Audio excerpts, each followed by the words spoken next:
àṣírí tó wà lábẹ́ ohun tó ń torí ẹ̀ sẹ́ǹdì ẹ̀sìn ni mo ṣe tọ́pìkì yìí ní àṣírí Yusuf Adepoju. Ṣé mọ̀ kí n tó lè tọ́pìkì ẹ̀ ní èèyàn tí mo mọ̀ kó wà very very desperate. O gbọ́dọ̀ tọ́pìkì èèyàn ní àṣírí Yusuf Adepoju lórí irọ́. Never. Kí n tó lè tọ́pìkì ẹ̀ ní Yusuf Adepoju, kí mo dárúkọ ẹ̀ Yusuf Adepoju. Bó ṣe rán captain láti ba Ustaz Jamiu Loruko jẹ́, àwọn àṣírí ẹ̀ la wá fẹ́ bẹ̀rẹ̀ sí ní láti fẹ́ flash àwọn èèyàn padà. A ti sorry.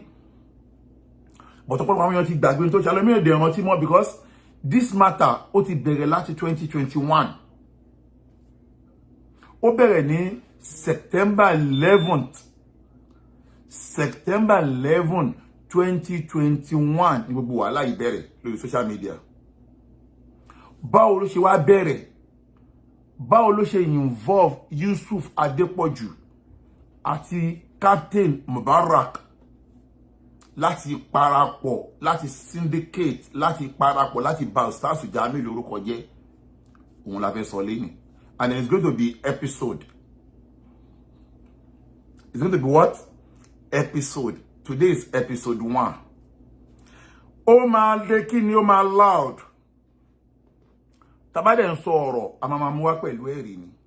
Ṣé ti rí èmi kọjá ẹni tí yàn lè dẹ́rù bà lórí social media fún blackmail. Ìkìdá pé anábẹ́ sọ̀rọ̀ Yusufu, gbogbo ayé náà ti rí ohun tó ń ṣẹlẹ̀. Ṣùgbọ́n lórí ọ̀rọ̀ ohun tó ń ṣẹlẹ̀ yẹn, I don't have nothing to say. I don't have nothing to say about my blood brother. Kazeem is my blood brother. I will never deny my blood.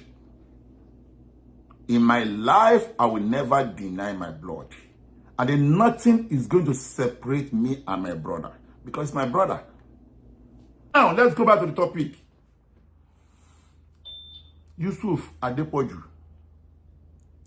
Nípa ọ̀rọ̀ captain case. Everybody captain case yìí, ó ti ń járọ̀ ìròyìn lẹ̀ tójọ́ mẹ́ta. Ó ti ń járọ̀ ìròyìn lẹ̀ tójọ́ mẹ́ta. Ṣé wá níjọ́ tí wọ́n lọ fellow arrest Yusuf yẹn ń pariwo fake warrant, fake warrant. Àwọn kan wá ń jáde pé kí ló tiẹ̀ ń ṣẹlẹ̀ láàrin mùsùlùmí yìí náà? Kí ló ń ṣẹlẹ̀? Kí ló ń ṣẹlẹ̀ láàrin mùsùlùmí yìí náà? Kí ló ọ̀rọ̀ captain ọ̀rọ̀ Yusuf, kí ló Yusuf ṣe gan? Ẹ wá gbọ́n tí Yusuf ṣe. Wọ́n kò ń bẹ jàre Tọ́lá ní kókó ṣe sọ́hun. Tọ́lá ní jẹ́ pé jábáàgì àwọn tó máa ń já báàgì, tó máa ń já go, tó máa ń já chain, tó máa ń já gbogbo ẹni Tọ́lá ní ṣe.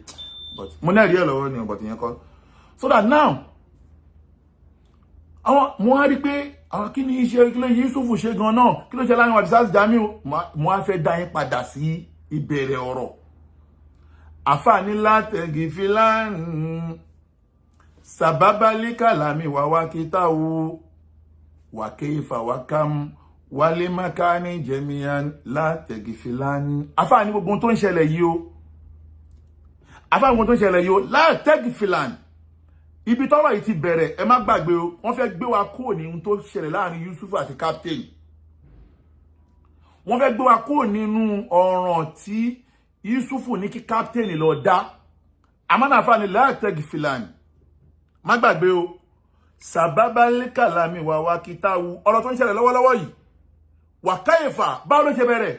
Wa kam, yọ̀mẹ́rin ló bẹ̀rẹ̀. Wali makani jamiyan. Ibo gangan ni wàhálà Yusuf àti captain ti bẹ̀tọ́ ìbá Ustaz Jamiu Loruko jẹ́. Ẹ máa gbọ́ kedere ńsìn. Kedere mo máa gbọ́ pẹ̀lú ẹ̀rí tó dájú. Ọ̀rọ̀ mi ò ní fi bẹ́ẹ̀ pọ̀, ẹ̀rí ló máa pọ̀ jù lẹ́yìn. Mo gbá research mọ́jú yín. Àbẹ́gbọ́, mo gbá research yẹn mọ́jú lórí ọ̀rọ̀ tó wà lẹ́yìn.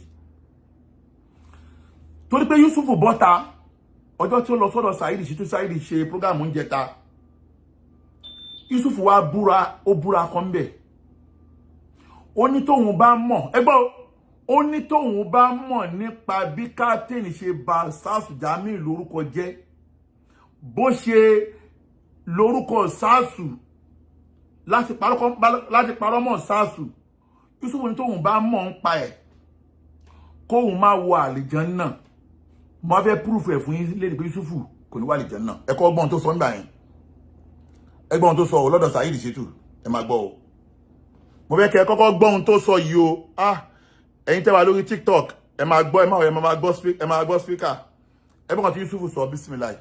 Iṣẹ́ mi nìkan ni wọ́n bẹ̀ àfi tó bá jẹ́ wípé gbogbo àwa méjèèjì tí wọ́n kó sínú petition tá a bá lọ́wọ́ lọ́rọ̀ kéèsì captain tẹ̀ ń pariwo ṣe báwa la rán lọ ẹ̀wọ̀n.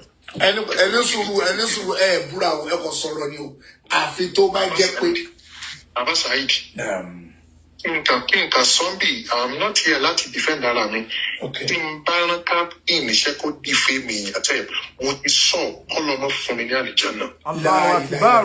Kò sẹ́ tó máa ń fà tó lè fà níjọ́ náà ẹ̀ta bàbá jẹ. Tí n bá rán captain pé mo gbéṣẹ́ fún captain. Abẹ́jọ plan yẹn. Saheed gbọ́dọ̀ nǹkan tó sọ yẹn á dà fún ẹ. Gbogbo àwa méjèèjì tí wọ́n ẹnì kankan nù wá bá wọn captain rí wọ́n á gbéṣẹ́ fún ọlọ́mọ fún àlìjánnà. Ẹni sùn ẹyẹ pause gbogbo ẹ̀yin tẹ́ wà lórí kéèsì yẹn ẹni sùn ẹ̀yin kọ́ ẹ̀ṣá ní sùn màlá gbogbo ẹ̀yin tẹ́ ń gbé kiri pé àwọn rojọ́ ni ta ló máa ṣépè nu yín pé wọ́n ẹ̀rọ pé màlá mi ti ṣépè sí pé tó bá jẹ́ pé àwọn mọ̀ pẹ̀lú àwọn gbéṣẹ́ fún captain kọ́lọ́ máa fa wọn lálejò náà tó bá jẹ́ pé gbogbo àwọn méjèèjì ẹnì kankan àbẹ́yàn kan wà nú ẹ̀ kọ́lọ̀ máa fa wọlé àlejò náà ok ẹ̀yin náà ẹ wá búra bẹ́ẹ̀ pé yes wọ́n mọ̀ pa ẹ̀. yà Saheed oníkíyàwó náà wá búra èmi náà wá fẹ́ búra màá wá búra pẹ̀lú àwọn ẹ̀rí tó dájú ṣé mọ̀ pé wọ́n ní akamullah min afuwamun nas ìdájọ́ Ọlọ́run ẹnu èèyàn lẹ ti máa gbọ́ ṣẹ̀dẹ̀ mọ̀ pé tí adájọ́ kó tó lè gbé ẹ̀bí fẹ́nìkan kó gbọ́ àrí fẹ́nìkan ó máa ní the fact ìwọ mú fact yẹ wá wọ́n náà mú fact yẹ wá èmi wá fẹ́ búra pẹ̀lú fact wípé wàláì tàláì súnmọ́ bí láìla ẹjẹ́ ń gbé Kùránì ẹjẹ́ ìrànṣẹ́ pé ọ̀rọ̀ kìíní o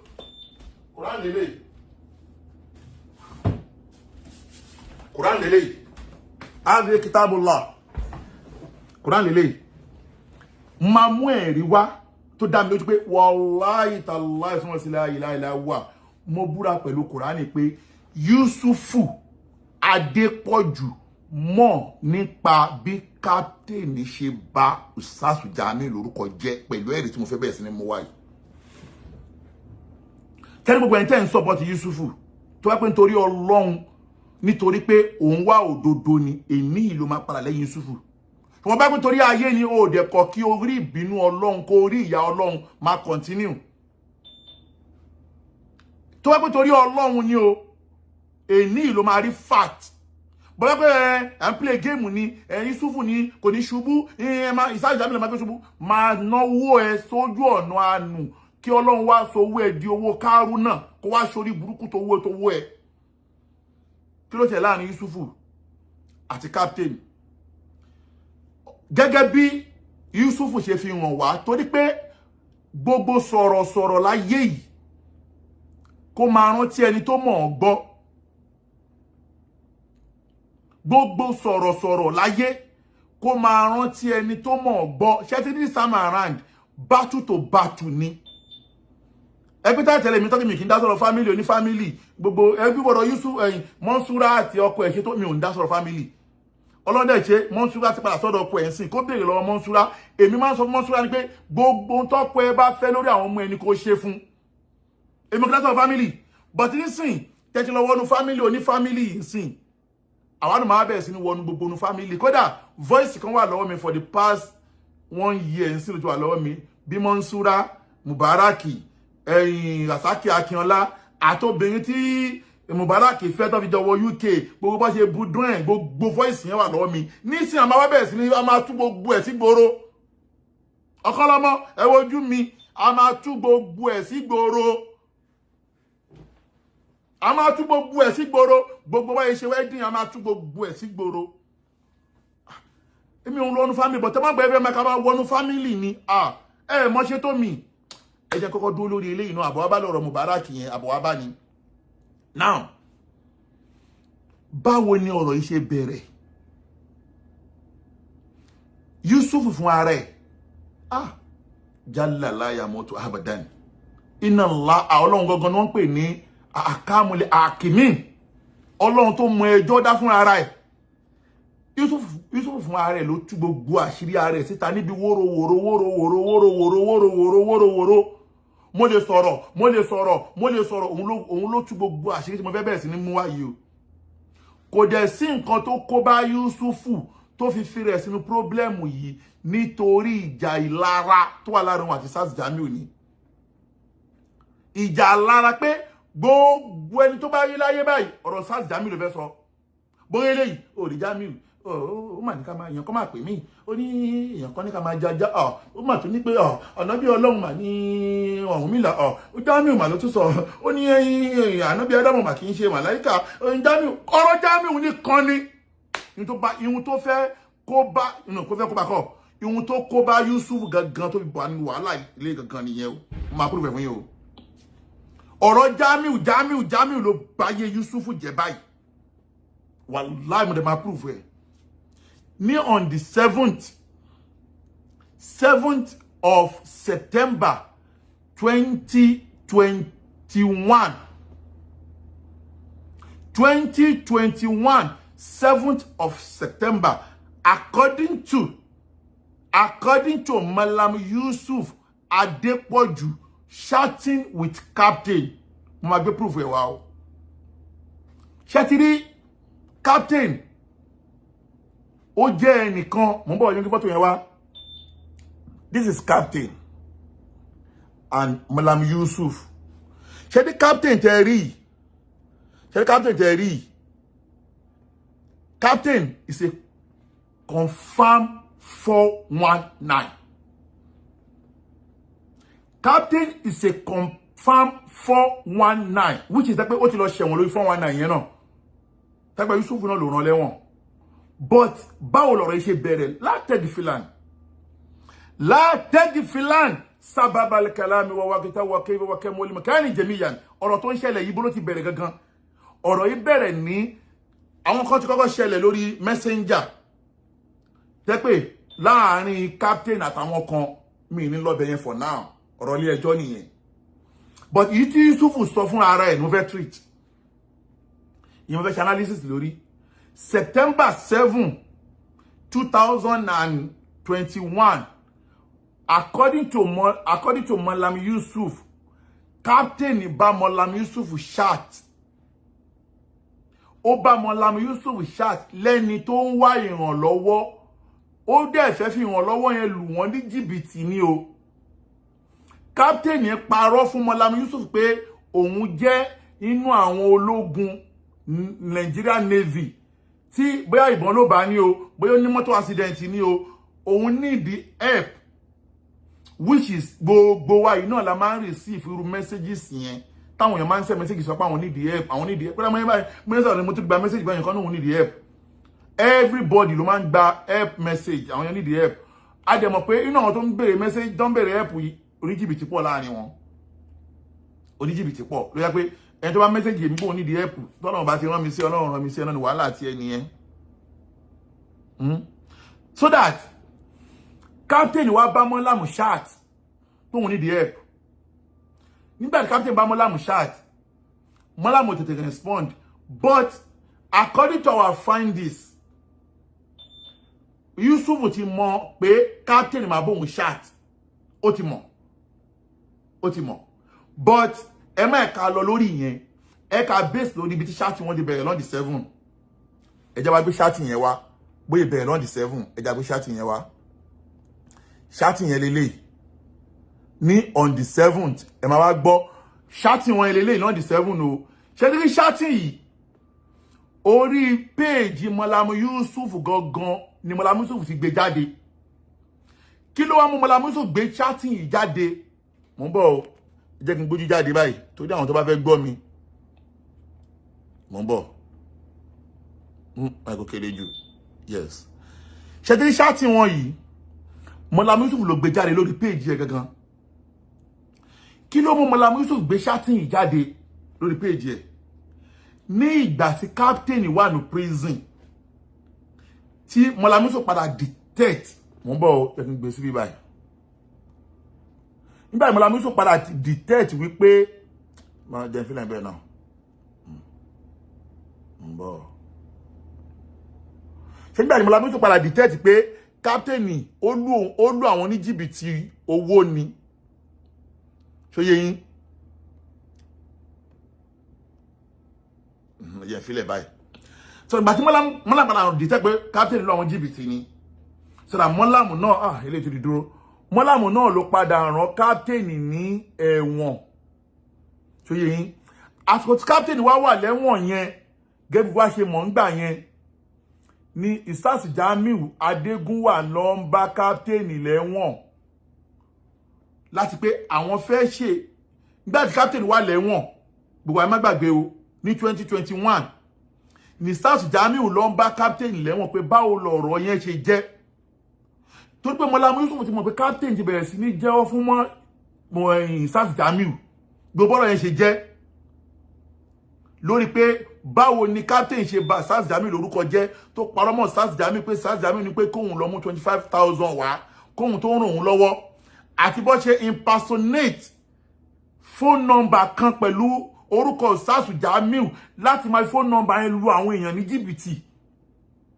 captain ló ṣe gbogbo yẹn o nígbà tí Yusuf wá ti rí pé Ustaz Jamiu ti lọ ń bá wọn Ọlọ́run fúnra ara rẹ̀ alimudabiru alakamule akimina ọba tó mẹjọ dá ló ní kí Yusuf ṣe mistake àṣìṣe ní conversation yìí jẹ́ fún Yusuf tani kò jẹ́ pé bóyá captain wà ó wà nínú ẹ̀wọ̀n ṣé gbogbo ohun tí Yusuf gbé jáde yìí kò ṣe nǹkan jẹ́ kí Yusuf gbé jáde rárá kò ń ṣe jẹ́ kí Yusuf gbé jáde rárá àti rárá ṣùgbọ́n torí pé Ọlọ́run bá ní alakamule akimina Ọlọ́run bá nìkan ní al-akamu li akimina òun nìkan ló mẹjọ yẹn dá ló ní kí Yusuf padà gbé gbogbo ohun tó ṣẹlẹ̀ yìí jáde ló ń ṣe TikTok báyìí mo wá fẹ́ kí gbogbo wa bẹ̀rẹ̀ sí ní gbọ́ ihun tó ṣẹlẹ̀ láàárín àwọn méjèèjì ló ń ṣe TikTok báyìí o ẹ̀yin TikTok ẹ má bínú kí wá ló ṣẹlẹ̀ láàárín àwọn méjèèjì ẹ̀yẹ bẹ̀rẹ̀ sí ní gbọ́ bísímìláì. ọ̀rọ̀ yìí ṣe má jẹ́ agbọ́sà mo mọ̀ pé ọ̀pọ̀lọpọ̀ àwọn èèyàn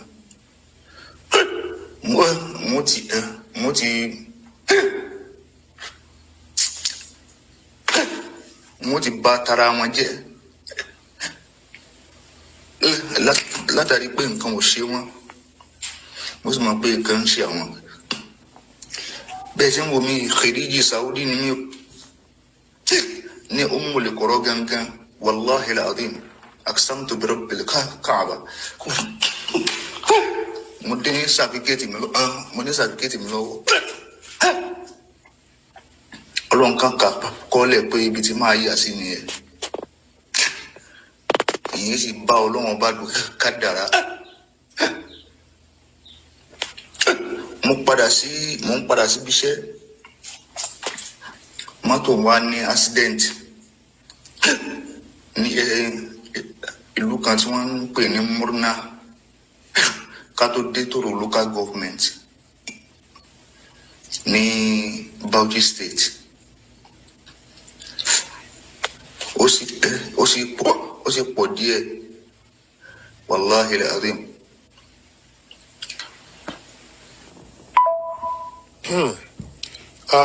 Eric mo respond pé my phone went off. I sent that message. Now, message here continue. Audio message here continue. Àkọ́kọ́ náà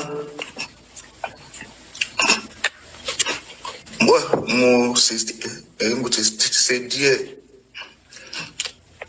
níbi ẹsẹ̀ òsì mi ó ní fracture. Wallahi alazim Mallam Yusuf mi sọ síwájú pé èmi ò ṣe mẹ́jẹ̀ àgbọ̀ o because mo dín di assistance ni gbogbo delicate bá lè ran wá kẹ́ ran wá kọ́ wá rí mi kọ́ wá witness ẹ̀ pé wallahi yẹn parọ́ mo fi Ọlọ́run tí mo gbé mo fi búra kò sí nǹkan kan tí mo fẹ́ fi rọ́ọ̀ṣì. Malam Yusuf, mo dín di 250,000 báyìí tí mo fi bá mi sí ẹsẹ̀ yìí jẹ kódà ní hospital tọ́lẹ̀ wọn ò fi ní sọ pé wọ́n gé ẹsẹ̀ mi. Wallahi aksamtu bi rabbil Kaaba. Màá send picture àwọn ẹsẹ̀ yẹn sí, màá tún ṣe fídíò pọ̀ pẹ̀lú ẹgbùn nǹkan tí mò ń sọ. Ẹ dákun ṣàánú mi nítorí Ọlọ́run. Báyìí pé ilé náà lẹ́yìn bá ti lọ béèrè mi lọ nílé. Fine. Ẹni kí wọ́n lọ béèrè Alhaji Captain Muhammad Albarika kò sí ẹni tí ó mọ̀ mí.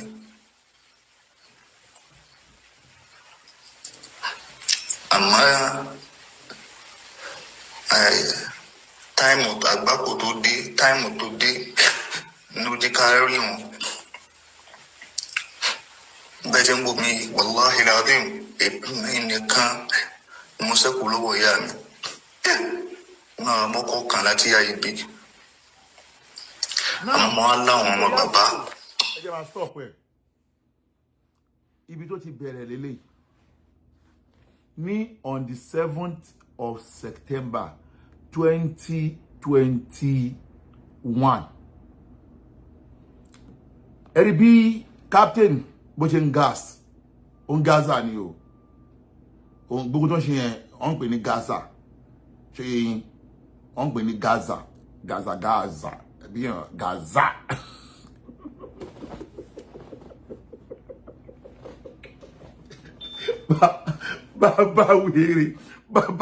Bàbá wèrè international 419 bọ̀bọ̀ tó pè ní captain yìí tẹ́lẹ̀ bó ṣe ń Gaza yẹn ó ń gazu ó fẹ́ gba Yusuf ni ó fẹ́ gbá ẹni o ṣùgbọ́n bí ọ̀nà ṣe ń gbọ́n sí wọ́n náà ti ń fọ́ pé ó mùgà níyàn kì í pẹ́ ṣe wọ́ ní tó fi gọ nìyẹn torí àwa kálá dájú léjú pa àkànní wùwà kà ní àwa ó lè gbá mi ó lè lọ ìbòlù fẹ́ gbà lọ ó lè gbá mi kódà tí bá rí pé èèyàn kan ti ń gbá ẹni tó súnmọ́ mi gan máa ti bẹ̀fẹ́ níyẹn náà ni bá pé èèyàn kan wọ́n ti ń gbá ẹ mo dẹ̀ ń já ẹ ò já máa ti bẹ̀ fún wọn náà nítorí èmi ò lè sanwó mága èmi jansi mo wà ní gbòòrò ju pé kíyàn wá gbá mi lọ gbogbo tí ó ń ṣe yìí sìn ṣẹ́dílé ní bá mọ̀ pé àwọn bọ̀dá wa àmùdá àwọn náà bóyá wà yẹn náà nànámù ni wọ́n o tó tí wọ́n ṣe nànámù ni ṣẹ́dí bóyá fún wọn ní lámbà yẹn àwọn gan gbé mu ni o àwọn gan wọ́n fọ́ pẹ́tẹ́pẹ́tẹ́ so that gbogbo ṣe ń fún wọn ní lámbà yẹn ní ṣẹ́dí ní tilẹ̀ ń tọ́ Ọlọ́run òun wá láti wá lù wọ́n jìbìtì ló ṣe ń ṣegun tó ń ṣe yẹn ṣẹ́dẹ̀ mọ̀ kò sẹ́ni máa gbọ́ bó ṣe ń ṣe yẹn tí ò ní fẹ́ ò pé bóyá lóòótọ́ ni bọ̀túrú àwa báyìí àníṣẹ́ ò lè lọ àwa máa dìtẹ́ẹ̀tì ẹ̀ ṣẹ́dẹ̀ gbogbo àsìkò tí captain ń sẹ́ndì sí ní sí Yusuf Adepoju Yusuf nìkan ló mọ̀ nígbà àsìkò yìí ó ní tilẹ̀ ń tọ́ lọ́hùn ṣẹ́dẹ̀ oníyàwó mẹ́ta ń gbà yẹn oníyàwó mẹ́ta oye kọ́lọ́mbà mi ṣàánú Abdulhakeem Mudasir ọmọ orogun ni wọ́n kàn fi budan ni 13-14 lòun wọ́n kàn máa fi ń túṣẹ́ ní ọkàn fi yẹn túṣẹ́ ó ti yá àwọn ọmọ mi tó wà ń gbòòrò àwọn ọmọ rí gbá àwọn ọmọ kan òpó náà àwọn ọmọ ó ti yé yín ẹ báyìí kí n lọ tán ó ti yá àwọn ọmọ mi rí gbá bọ́yí máa ń fi rú wọn rí gbá wọn máa fi yẹn rí gbá máa fi rí ìdí lọ ni so that ṣé wá nígbà tí captain ń sọ ọ̀rọ̀ yìí ọ̀rọ̀ yẹn pọ̀ o àwọn tó fẹ́ lò ní mo fẹ́ lò ń bẹ́ẹ̀ o ṣe pé pàtí captain wá ń sọ ọ̀rọ̀ yìí ó wá níbi kan ni mo fẹ́ lò ń bẹ́ẹ̀ sìn ṣe wá rí ìgbà tó wá yá captain ti mọ ikú tó pa Yusufu ẹ máa gbọ́ o captain ti mọ ikú tó pa Yusufu ó mọ̀ kí tó bá fẹ́ mú Yusufu ìwọ sọ̀rọ̀ Jamiu láìdá ìwọ sọ̀rọ̀ Jamiu láìdá ṣé tí gbogbo àsìkò yìí níbẹ̀rẹ̀ conversation wọn yẹn ó kọ́kọ́ mention orúkọ Ustaz Jamiu lákọ̀ọ́kọ́ mọ́lámù ó ṣe bí pé wọn ò gbọ́ ẹ̀dẹ̀ má gbàgbé pé mo sọ fún yín pé impersonation ti ń lọ tẹ́lẹ̀ o lórí messenger o account captain yẹn wọ́n ti delete ẹ pátápátá báyìí o, but mo ń bọ̀ lórí yẹn o, àwọn ti gbé account yẹn jáde o, so that nígbà tí wàá make sure captain Ustaz Jamiu lẹ́ẹ̀kejì ojúbójúkọ mẹ́, nígbà tí wàá dé lẹ́ẹ̀kẹta nítorí pé ó ti mọ kú tó pa mọ́ lamu Yusuf pé ọ̀rọ̀ Jamiu ní problem Yusuf bí Yusuf ṣe wà yẹn bó ṣe wà yẹn tó bá ní kí ni capital problem tó ní Jamiu Adegunwa ni Jamiu ní kan ní problem, kò ní problem méjì ju Jamiu lọ, ní tí Jamiu wà rà ní gbẹ̀lẹ̀ mi ò mọ̀ o, bó ṣe wà yẹn tí Yusuf bá sùn tó bá lálàá tó bá nà lásojú oorun Jamiu ni, bí Yusuf bá ṣe kan Jamiu ni, Jamiu ẹ pé kò ní sọ̀rọ̀ kan láyé ọ̀rọ̀ Jamiu ló máa sọ, kò sọ̀rọ̀ ọ̀rọ̀ Jamiu nìkan ni ohun màá lóní ó ní ìmọ̀ọ́mọ̀ lé ìmọ̀ọ́mọ̀ Èkó ó gba 10 million naira wóró ti pọ̀ jù nígbèsí ayé ẹ̀, wọ́n tó wá pé okay weakening point ẹ̀ lélẹ̀ yàn kó oníjìbìtì òkè délé yàn jìbìtì o, wọ́n máa wá weakening point ẹ̀ ni, wọ́n tó wá weakening point ẹ̀ ní Jamiu ni captain wá jù sí lẹ́gbàá tó ti fún lówó tó fún 100,000 ó kọ́ fún 100,000 ni captain wá jù sí pé Ustaz Jamiu ní kí òun mú 25,000 wà kóhun tó lè ràn òun lọ́wọ́, ẹgbọ́ lẹ́nu ẹ̀ fún ara ẹ̀ máa gbọ́ bismillah. Sir, mo wá dà mo ní wàlẹ́kùn salam wa rahmatullahi wa barakatuh. Ó wá ní salam sir. Wallahi, if I call him, I will insult him, sir. It is better I didn't come. No, ìwọ kọ́ máa ti wà síbẹ̀ yẹn. Ilé mo fẹ́ lò. Ilé mo fẹ́ lò. Ẹ sá máa dúpẹ́ lọ́dọ̀ Ọlọ́run. Ọba tí yóò sáyé ń bí àwọn kan. Wọ́n mọ̀ pé wọ́n ṣe fíṣẹ́ bí lè láyé. Wọ́n ṣe wọ́n fẹ́ dá sí ìyẹn tí wọ́n fẹ́ dá. Wọ́n fẹ́ ràn yàn lọ́wọ́. Nítorí ìtọ́ lọ́hùn. Wọ́n tún kí ọmọ san dẹ́pọ́sìtì. Èmi ọ̀gbọ́n ilé ẹjọ́ tí mo délé ayé. Ó lè lórí mo ní 200,000. Ìtọ̀ káwọn bìlíìfù pé èmi ń sọ òdodo pé ìṣòro ní ń pa. Èmi ń san ìdá 10 nínú wọn yẹn kalẹ̀. Tó yìnyín gbọ́ láyé mi láì ṣe Christian san 20,000. Tí wọ́n ní 20,000 ní ṣé bùkátà mi ò tún ní díyá. Àmọ́ wallahi mí náà sọ̀rọ̀ sí o, mo jẹ́ kó yé pé kò yẹ lẹ́ni tí wọ́n mọ̀ pé ní dá ayé rárá. Tó bá ń pẹ́ pé dá ayé kọ́ máa dáhùn mọ́. Torí kò sí àpẹẹrẹ dá ayé kankan lára ẹ̀ pé bóyá ń pèpè sí ọ̀nà Ọlọ́run kankan. Wallahi èṣù gidigidi ni. Yóò sì gbádùn mi. Ọmọ ìyá mi nẹ́sìn Islam kì í ṣe ọ́díò tó yẹ kí n gbogbo ohun tí mò ń fi hàn yìí ó wà lọ́wọ́ captain. Ẹ nípa tí. Ní sùúrù ẹ rí wípé nínú fídíò yẹn gbà tó ń ṣe ẹ́písòdì wórówó tó ṣe ń gbà yẹn ni o, ṣé nígbà tó fi ṣe ẹ́písòdì yẹn gbà yẹn ni pé ó sáré kó gbogbo voice jáde in case tí captain bá release ẹ̀ fún àwọn Ustaz Jamiu láti fi náà kí tọwọ́ Ustaz Jamiu, nítorí pé ṣẹ́tìrí ẹjẹ́ ìsọdún nǹkan fún yín first ìtàwọn ìbá kọ́kọ́ gbọ́ ó máa ń divert mind àwọn èèyàn.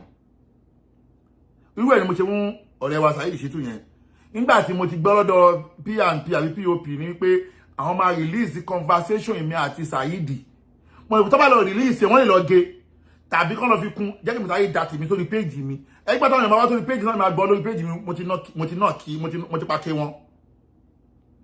Àwọn èèyàn ti fi comment bá tí wọ́n jẹ́ lórí péjì mi nígbà tó ọ̀nà máa gbé lọ́wọ́ comment wọ́n fi comment bá lọ́wọ́ comment lábẹ́ péjì wọn. So irú ẹ̀ ní Yusuf fẹ́ ṣe wọ́n sáré ṣe damage control náà ń pe irú ẹ̀ ó fẹ́ pa ike tó wà lọ́wọ́ captain in case tí Ustaz Jamiu bá gbàgbọ́ conversation yẹn lọ́wọ́ captain ó sáré wá pàkẹ́ yẹn lórí péjì tiẹ̀ ẹgbẹ́ sọ nínú ọ̀rọ̀ ẹ̀ bẹ́ẹ̀ pé kò jẹ́ kóun máa play kinní yìí ẹ máa gbọ́ ó ní kò yẹ kóun play ohun tóun play yìí ṣùgbọ́n torí pé kò mọ tó lè ṣẹlẹ̀ lọ́dọ̀ captain ẹ máa gbọ́n tó sọ mẹ́rin ẹ bá wọn tó sọ.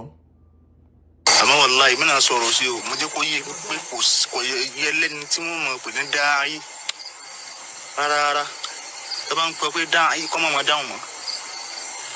Torí kò sí àpẹẹrẹ dá ayé kankan lára ẹ̀ pé bóyá ń pèpè sí ọ̀nà Ọlọ́run kankan. Wallahi èṣù gidigidi ni. Yóò sì gbádùn mi. ọmọ ìyá mi nẹ́sìn Islam kì í ṣe ọ́díò tó yẹ kí n gbogbo ohun tí mò ń fi hàn yìí ó wà lọ́wọ́ captain. Dẹ̀ nípa.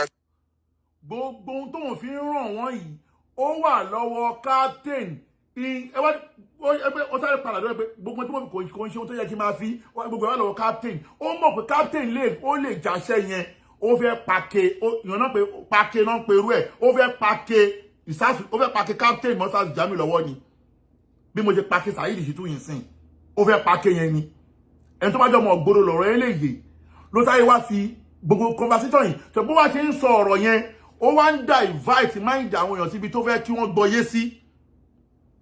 Àwọn èèyàn gbọ́ mi yé báyìí ṣá. Ó wá ń divert àwọn èèyàn síbi tó fẹ́ kí wọ́n gbọ́yé sí. But àwa ta ní òye àwa tí ń di fáàtì mú nínú ẹ̀. Ẹ wá gbọ́n tó sọ lẹ́yìn ìgbà yẹn. Ẹ máa gbọ́ o. Ti Jamiu Adegunwa. Ọ̀rọ̀ tí ẹ sọ mi báyìí. Ẹ máa wọ́n tí Yusuf ẹ sọ mi báyìí o. Ọ̀rọ̀ yẹn máa padà wá yé yín o. Àní Yusuf ló dá wàhálà yìí sílẹ̀. Ẹ máa gbọ́ o. Ṣé mọ̀ pé captain wá ní wa kó fẹ́ wá gbà ni. Ṣùgbọ́n captain ti mọ̀ pé weaking point ẹ̀ ní Jamiu. Ó mọ̀ kìí ó wá lo weaking point yẹn ó fi wọlé sí lára. Lẹ́yìn tó kọ́ fún 100,000 o. Nígbà tí wọ́n wọlé sí lára, nígbà tí captain wá sọ ọ̀rọ̀ sáàsì Jamiu gẹ́gẹ́ bí method sí Yusuf máa ń lò. Akọ́ fún ilẹ̀ gofa báyìí. Akọ́ ní gbàbí, wọ́n pè kíní gbàbí má gbàbẹ̀.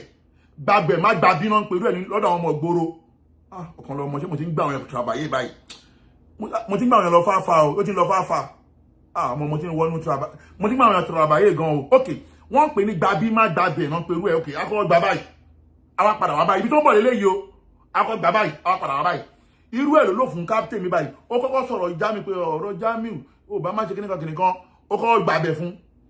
Ní ọjọ́ kejì lẹ́yìn ìgbà yẹn ẹ máa mọ̀ tó kàdá sọ o. Ẹ máa kọ́ mọ̀ tó sọ mí báyìí. Ẹ̀bẹ̀ kan ni mo kàn fẹ́ bẹ̀yìn, mo fẹ́ kẹ́ foríjì. Mo fẹ́ kẹ́ foríjì. Torí ṣe mọ̀ pé èmi àti ẹ̀ àárín wa ògún òun ló sì fà á. Àmọ́ ju gbogbo ẹ̀ lọ. Owó tí ń béèrè lọ́wọ́ yín, ohun tí ń béèrè nǹkan tó ṣèrànlọ́wọ́ yẹn. Ó lágbára. Mi wà ní mo torí condition tẹ wà yìí ẹ gbọ́dọ̀ fìbínú bóyá kí inú yẹn bàjẹ́ sí yẹn so tí mo kà ṣàfihàn yìí náà ni wípé ẹ dákun torí Ọlọ́run ẹ kàn fi. Ẹgbẹ́ wọn tó ń sọ gbàbí má gbàbẹ̀ má gbàbí ẹ wo bóyá ń fọpọlọ captain ṣeré nípa owó tó lóun fẹ́ gbà lọ́wọ́ yín ó ti kọ́ acknowledge ọ̀rọ̀ yẹn náà pé confam lọ̀rọ̀ yẹn ó kọ́ accept ọ̀rọ̀ pé ọ̀rọ̀ ni òótọ́ ni captain ń sọ dàtí tó sí ó ti dance tó ti captain. Tọ́kí ìdáwà yìí náà padà ń bẹ̀.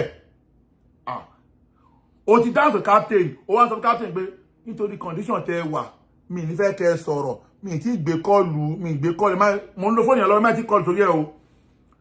Ó ní mi fẹ́ kẹ́ sọ̀rọ̀ Jamiu kìnnìkan, ó kọ́kọ́ lo gbogbo òjé yẹn fún. Ẹ máa wá gbọ́ lọ o, ẹ jẹ́ n sọ síwájú díẹ̀. Kí ló padà wá ṣẹlẹ̀? Ya. Ó sì ń ti gbọ́ Adegunwa àti ní ká máa jẹ ajá lòun ti ń jẹ ajá o. Nítorí pé Jamiu níṣòro ẹ̀ ó wá ń sọ̀rọ̀ fún captain wípé Jamiu ọ̀rọ̀ pé Jamiu ní ká máa jẹ ajá yẹn bíi pé kò gbọ́ rí ẹ̀ẹ́dẹ̀ẹ̀dẹ̀ já ìsìn kìíní kan lọ́dọ̀ àwọn ọmọ ìgboro àwọn ta Gaza. O lè sọ fún pé ọ̀rọ̀ kan wà ọ̀rọ̀ ìkíní yóò ṣẹlẹ̀ rí o fẹ́ fọ́rọ̀ yẹn ní karamọ́ ni kò sí ohun tí ò ṣẹlẹ̀ rí kó ní burúkú ẹ̀sọ́ tó máa sọ tọ́sọ fún ìsìn pé ọ̀kọ̀lọ́mọ́ ihun tó ṣẹlẹ̀ ní ìlú àbójá wèrè ní kí ni ò ṣẹlẹ̀ rí kò sí ohun tí ò ṣẹlẹ̀ rí sọ ohun tó máa sọ ni má karamọ́ ọ̀rọ̀ fún mi wípé Jamiu ní kó máa jaja yẹn Yusuf ṣé èèyàn ò sọ́rí ni ẹ wá gbọ́ lẹ́nu ẹ̀ ẹ máa gbọ́ o ṣé tí àwọn kan gbàjá sí pé ọ̀tọ̀ ló lórí ọ̀tọ̀ ní olùdásílẹ̀ wọ́n pè kíníkan ní founder yàtọ̀ sí leader inú Lárúbáwá wọ́n pè kíníkan ní màásásà yàtọ̀ sí amir àwọn ìmáàmù ṣé ní gbogbo ẹni tó bá jẹ́ màásásà àbí founder abólùdásílẹ̀ èdè ìtumọ̀ kọ́nà mẹ́ta o lè ṣe bó ṣe wù ẹ́ lẹ́jọ́ máa rí àwọn olówó míì tó máa dá lè ṣe ilẹ̀ tó máa fi yàn kan sí díẹ̀ lẹ́ṣin máa rẹ́ lómi tó máa ní mẹ́kíláṣí tó máa fi yàn kan jẹ ìmáàmù tó máa fi yàn kan jẹ àmírù ó lè máa ṣe bó ṣe wù wíwá wa yìí ń sìn máa sásà làwa fọ́ndà làwa anímọ́ṣáláṣí but mi ò lè jẹ ìmọ̀ọ́mù because àwọn òṣèṣì mi kan wà mi ò lè ṣe bí ìmọ̀ọ́mù mi lè ọkọlọmọ ní sùúrù mi ò lè pretend but ìwọ tó bá jẹ́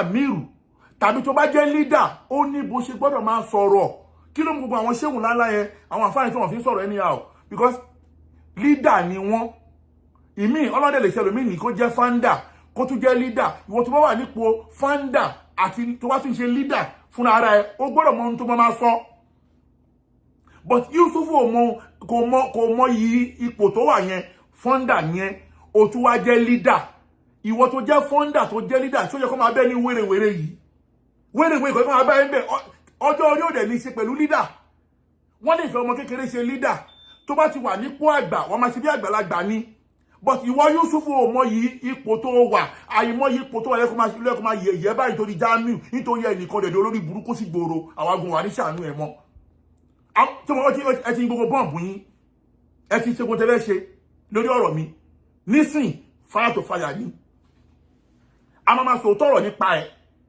mẹ́tàlá yóò dẹ̀ ṣe wọn fún àwa mọ́ ẹ mọ̀ pé ẹ ti gbé mi jùlẹ̀ ẹ lè gbé mi ẹ lè ṣe nǹkan kan fúru wa yìí mọ́ àwọn kan máa tún gbé ẹ Yusuf àwọn máa gbé ẹ àwọn ya wèrè ni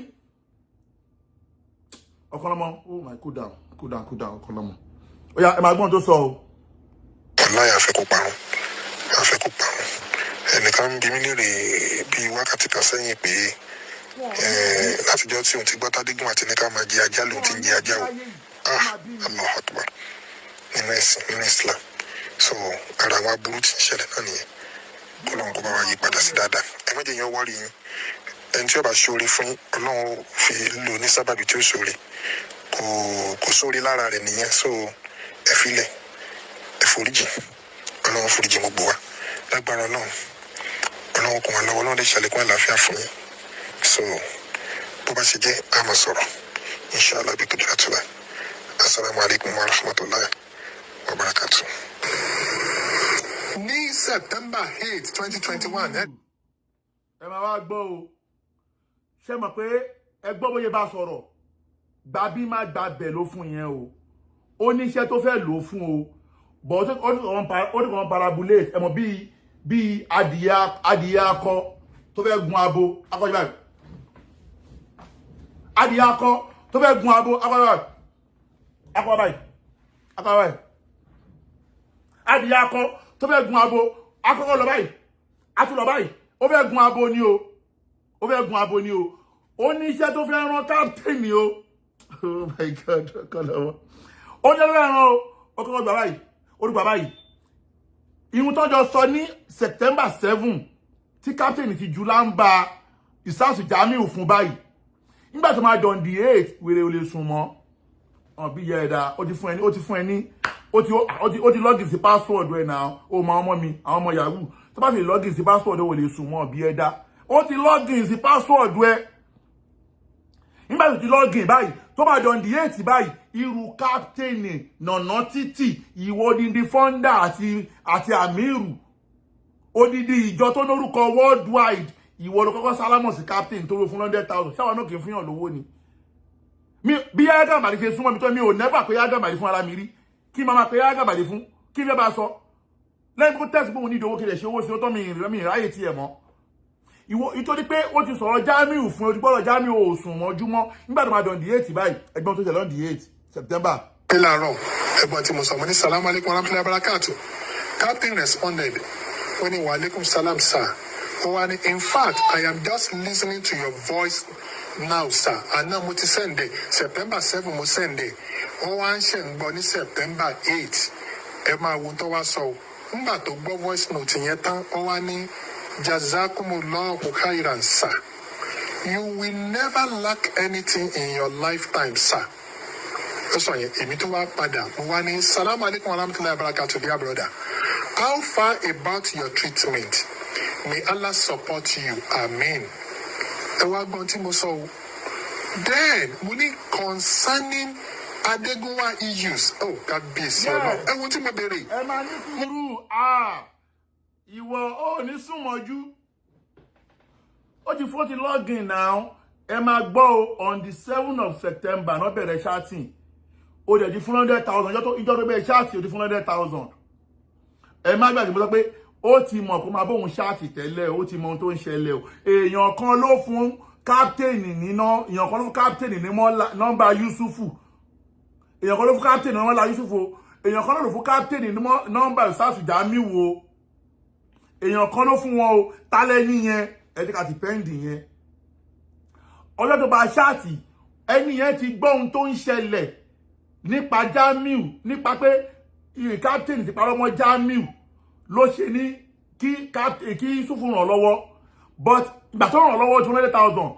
ó ti mọ̀ pé problem yẹn Jamiu gangan ló sọ pé ẹ̀yin yàtọ̀ sí àwọn tó ní ká lọ mú 25,000 wá wọ́n wá sọ̀rọ̀ on the 7th nígbà tó dán the 8th Yusuf fún ààrẹ ló kọ́ sálámọ̀ sí captain kò sùn mọ́jú iṣẹ́ ti dé nígbà tó wá sálámọ̀ sí ó wá ń béèrè pé concerning about Jamiu Adegunwa ṣóhun lè rí evidence voice message torí pé Yusuf believe no track and trap kí wọ́n dé trap fún yàn gan ló wá ń béèrè lọ́wọ́ captain bẹ̀ torí pé kí ni Jamiu yẹn ní ìṣòro ẹbí mo ṣe wà yìí sìn àìmọye ọ̀rọ̀ tí wọ́n máa sọ nípa ìlú méjì mi ní interest bọ́ mo yẹ wà yìí sìn ó dàbí pé kọ́ ló gbọ́ mi lọ bá Saheed Shittu wà ní interest ní ọ̀rọ̀ mi kí wọ́n bá gbọ́dọ̀ Saheed wà bẹ́ẹ̀ máa ní interest lọ́wọ́ Saheed Shittu yàtọ̀ pé bí a mo ti pàtì ń sìn yàtọ̀ sí ìtọ́jú lọ fọwọ́ tó lọ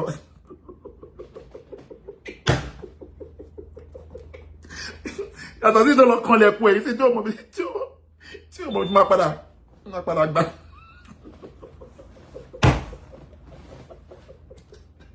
yóò máa lẹ́yìn ọ̀rọ̀ yìí yóò máa ibi tí máa gbà wọlé kò tí mọ̀ bí tí máa gbà wọlé báyìí wo ìjà kó lórí yẹn yàbá tó bá jára mọ́ta kó má bọ́ta mọ́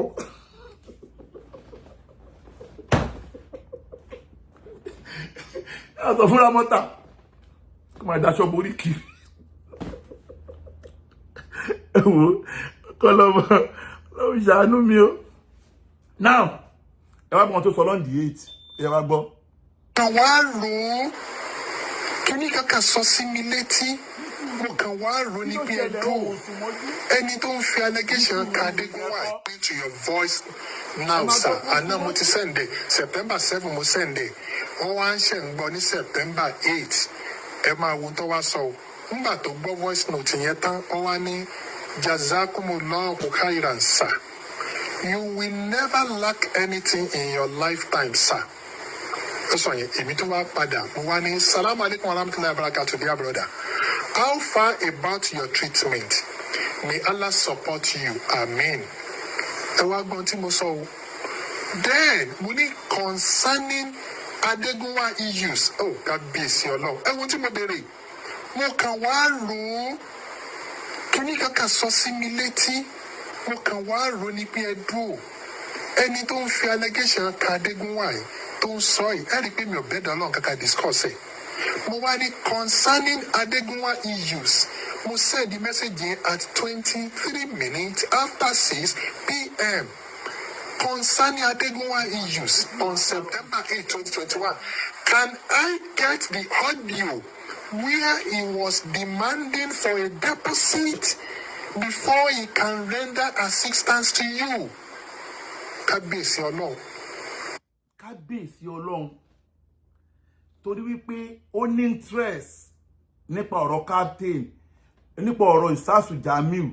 Irọ́ tí captain nípa fún yẹn, òun ti dáǹsò di irọ́ yẹn torí pé Jamiu ní ìṣòro ẹ̀ ló ṣe ń wá evidence. Bí wèé mi náà ṣe wà yìí sí kò gbọ́dọ̀ kan wá bá mi.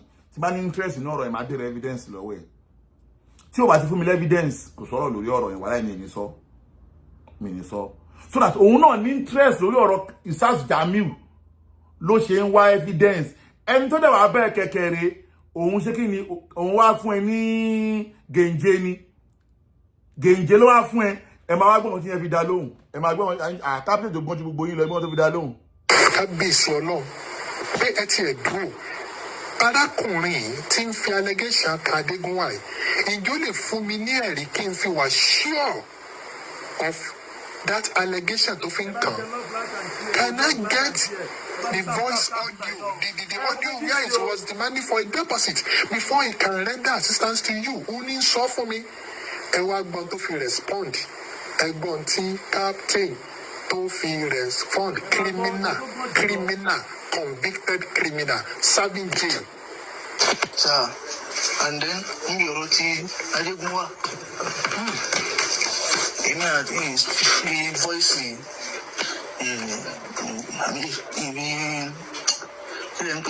WhatsApp, if you chat here, we'll put in direct to direct. So, I step for line, said, "Oh, you are by in batting my record or the evidence." I'm not machine for me, Telebafi, Damibo, Lori, Mark, one of Matiwani, and Matum Sida dancing. Mark Penny Arroy, Amila Lay, Mark Penarola. So, Mamma record voice here. Take my bone, catch your Maui, the Apudu, take my bone, catch your Maui, the Apudu, my dada. Take my bone, catch your Maui. Titi, I'm not suffering pay, you might be and Kalure. Wallahi, I sing, maybe to Gabe, because any your loan, Tababaya so. So, أخبأ الله الأشياء على الأشياء أخبأ الله وليه في خلقه ولي الله مطلع في قمة سراي داي توداني أكثر الناس لا يعلمون وقلوب عمين ثم أكيد سني بيبو تيجي كانك وسلك شوي كنا جت تسلك شوي أما إنما يلقى أنتي رونا فو روم سوسلي للاجي لا إله إلا الله. So I'm not about it true. Come on, get back the movie to me. My Pilale Abla like a little Mafi speak. I mean, Mafi automatic record. So come and record it. What I Parima send the voice in the scene. Come on, be one light in Pairara. Ẹ máa wo bí Yusuf ṣe ń wọ́ rẹ̀ wọnú wàhálà ayérayé tí ó dẹ̀ mọ́ nítorí Jamiu. Ẹgbẹ́ tó búra o ipe wàláì òun ò mọ̀ kankan nípa bọ́yẹ̀bá captain bọ́yẹ̀bá Ustaz Jamiu lórúkọ jẹ́ o. Ẹ wo bí tọ́rọ̀ ti bẹ̀rẹ̀ lélẹ́yìí o láàárín captain àti Yusuf. Ẹ wo bí Yusuf ṣe bá yí bóyá fẹ́ fi ọ̀rọ̀ Ustaz Jamiu yẹ kó bá yí ara ẹ̀. Èèyàn ń sọ fún ẹ wípé lamba ni o ó máa dá padà o máa tún play mi tó máa dá padà o. Èèyàn ń sọ fún ẹ pé òun máa lọ record Ustaz Jamiu Adegunwa without consent ẹni tó fẹ́ lọ record. Ẹ máa wá gbọ́ o òun sọ fún ẹ máa gbọ́ lọ.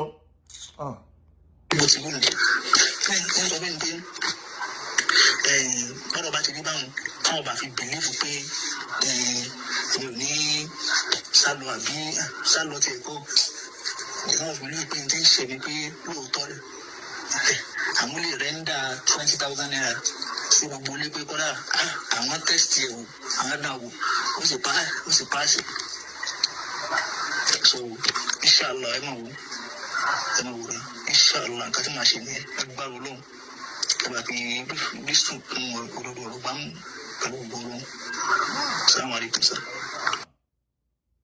Now, ṣé wá rí ìgbà tọ́rọ̀ ìwà ń ṣẹlẹ̀ báyìí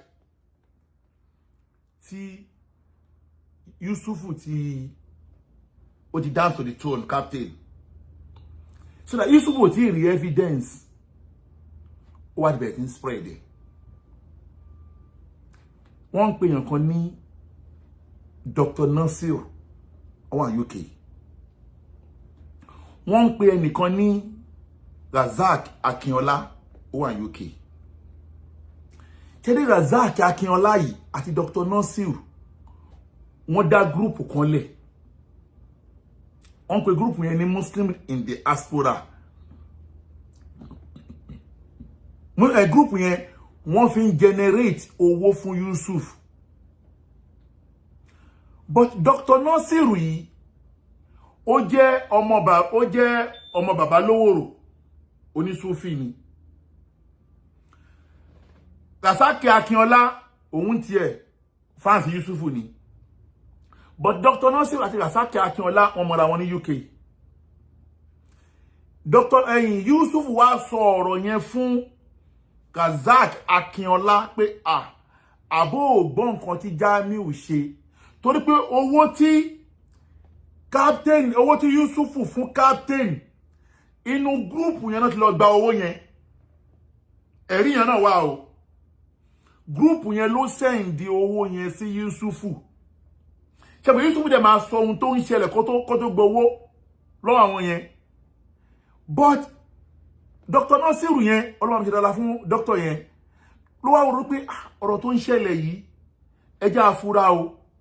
Why ẹ jẹ́ ká pé Ustaz Jamiu Adegunwa àti Yusufu àti captain yẹn ká pè wọ́n sórí conference call so that ká lè mọ ohun tó ń ṣẹlẹ̀. Wọ́n wá agree pé ìyẹn Dr. Nasir àti Rasaki Akinola wọ́n agree pé tó bá dijọ́ kejì láago báyìí a máa pè wọ́n sórí conference call. Okay, Dr. Nasir yẹn wá inform Ustaz Jamiu pé okay o wọ́n ní èèyàn kan sọ pé owó pa 25,000 lọ́wọ́ òun. A máa ní pé ká pè yín papọ̀. Ustaz Jamiu náà òun ẹni yẹn òun ò béèrè lọ́wọ́ anybody. Wọ́n ní Ustaz Jamiu dẹ̀ pé òun wà ní Kútọ́nù àbí Togo mi jẹ́mọ́tọ́ náà wọ́n wà nígbà yẹn máa padà play video yẹn sìn. Wọ́n wà ní Togo. Lẹ́yìn ìgbà yẹn ọjọ́ tó ní kán pàdé kán máa ṣe conference call wọ́n pe Yusuf gbé call mọ́. Dàtú tó ṣe kò fẹ́ bá Ustaz Jamiu Adegunwa sọ̀rọ̀. Àìgbé kọ́ọ̀lù ẹ̀ mọ́ yẹn ní ìjọ tó ní kọ́ sí conference call kò gbé kọ́ọ̀lù mọ́. Captain náà oníkọ́ gbé kọ́ọ̀lù. Nígbà tó wá dijọ́ kejì captain tó wá send the voice message mi sí Yusufu torí pé ó ti di mága ẹ̀ mọ́ bọ́ o. Ṣẹ́rí captain wá send message sí mi sí ẹ̀ má lọ́kẹ́ inú voice message mo kọ́ parí lákọ̀ọ́kọ́. Captain sọ wípé òun máa pe Ustaz Jamiu òun máa record Ustaz Jamiu but ó mọ̀ pé òun ò lè rí Ustaz Jamiu bá sọ̀rọ̀ torí pé òun fún Yusufu ní lámbà ló fún. Ó mọ̀ pé òun ò lè rí bá sọ̀rọ̀. Ó wá fún Yusufu ní lámbà mi wí pé òun ò ní láti pè mọ́. Òun máa lọ ṣe fídíò jáde ni ẹgbọ́ èmi kọ́ ni mo sọ bẹ́ẹ̀ bismillah. Sir, mo wá dà mo ní wa alaikum salam wa rahmatullahi wa barakatuh. Ó wá ní salam sir. Wallahi, if I call him, I will insult him, sir.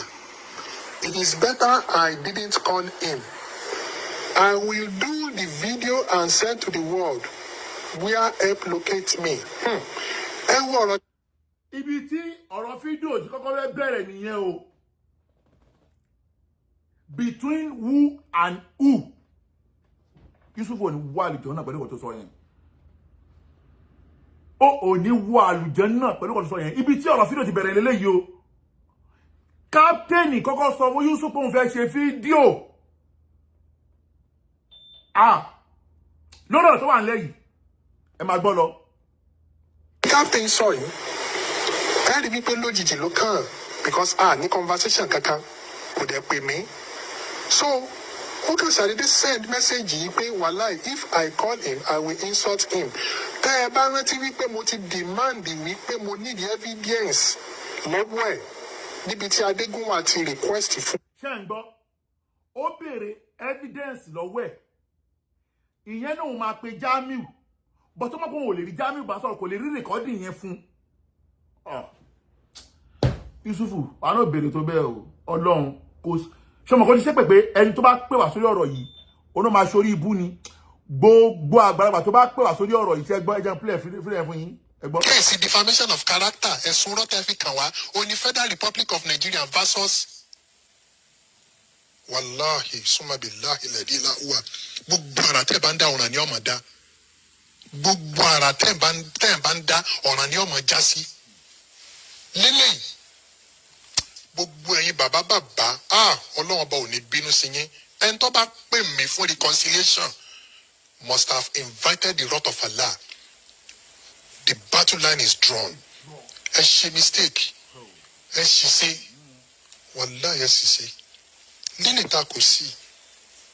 Lílìta kò sí. Kéèsì November, kéèsì yìí tó wà ní Federal Court yìí. Gbogbo ẹni tó bá pè fún reconciliation, Ọlọ́run ò bá ń wá ìbínú rẹ̀ fún irú wọn. We will never yanjú ẹni court ní agbára Ọlọ́run. Gbogbo ẹni tó bá pè fún reconciliation, gbogbo ẹni tó bá pè fún settlement, tó bá sọ wípé kéèsì yìí àwọn ó ṣe nǹkan kan lé lórí, ẹ jẹ́ kí kéèsì wà ní court. Ẹ jẹ́ ká wo ohun tí ó ṣẹlẹ̀ pẹ̀lú kéèsì yìí with Federal Republic of Nigeria versus àwa méje. Ṣé ti gbọ́n sìn?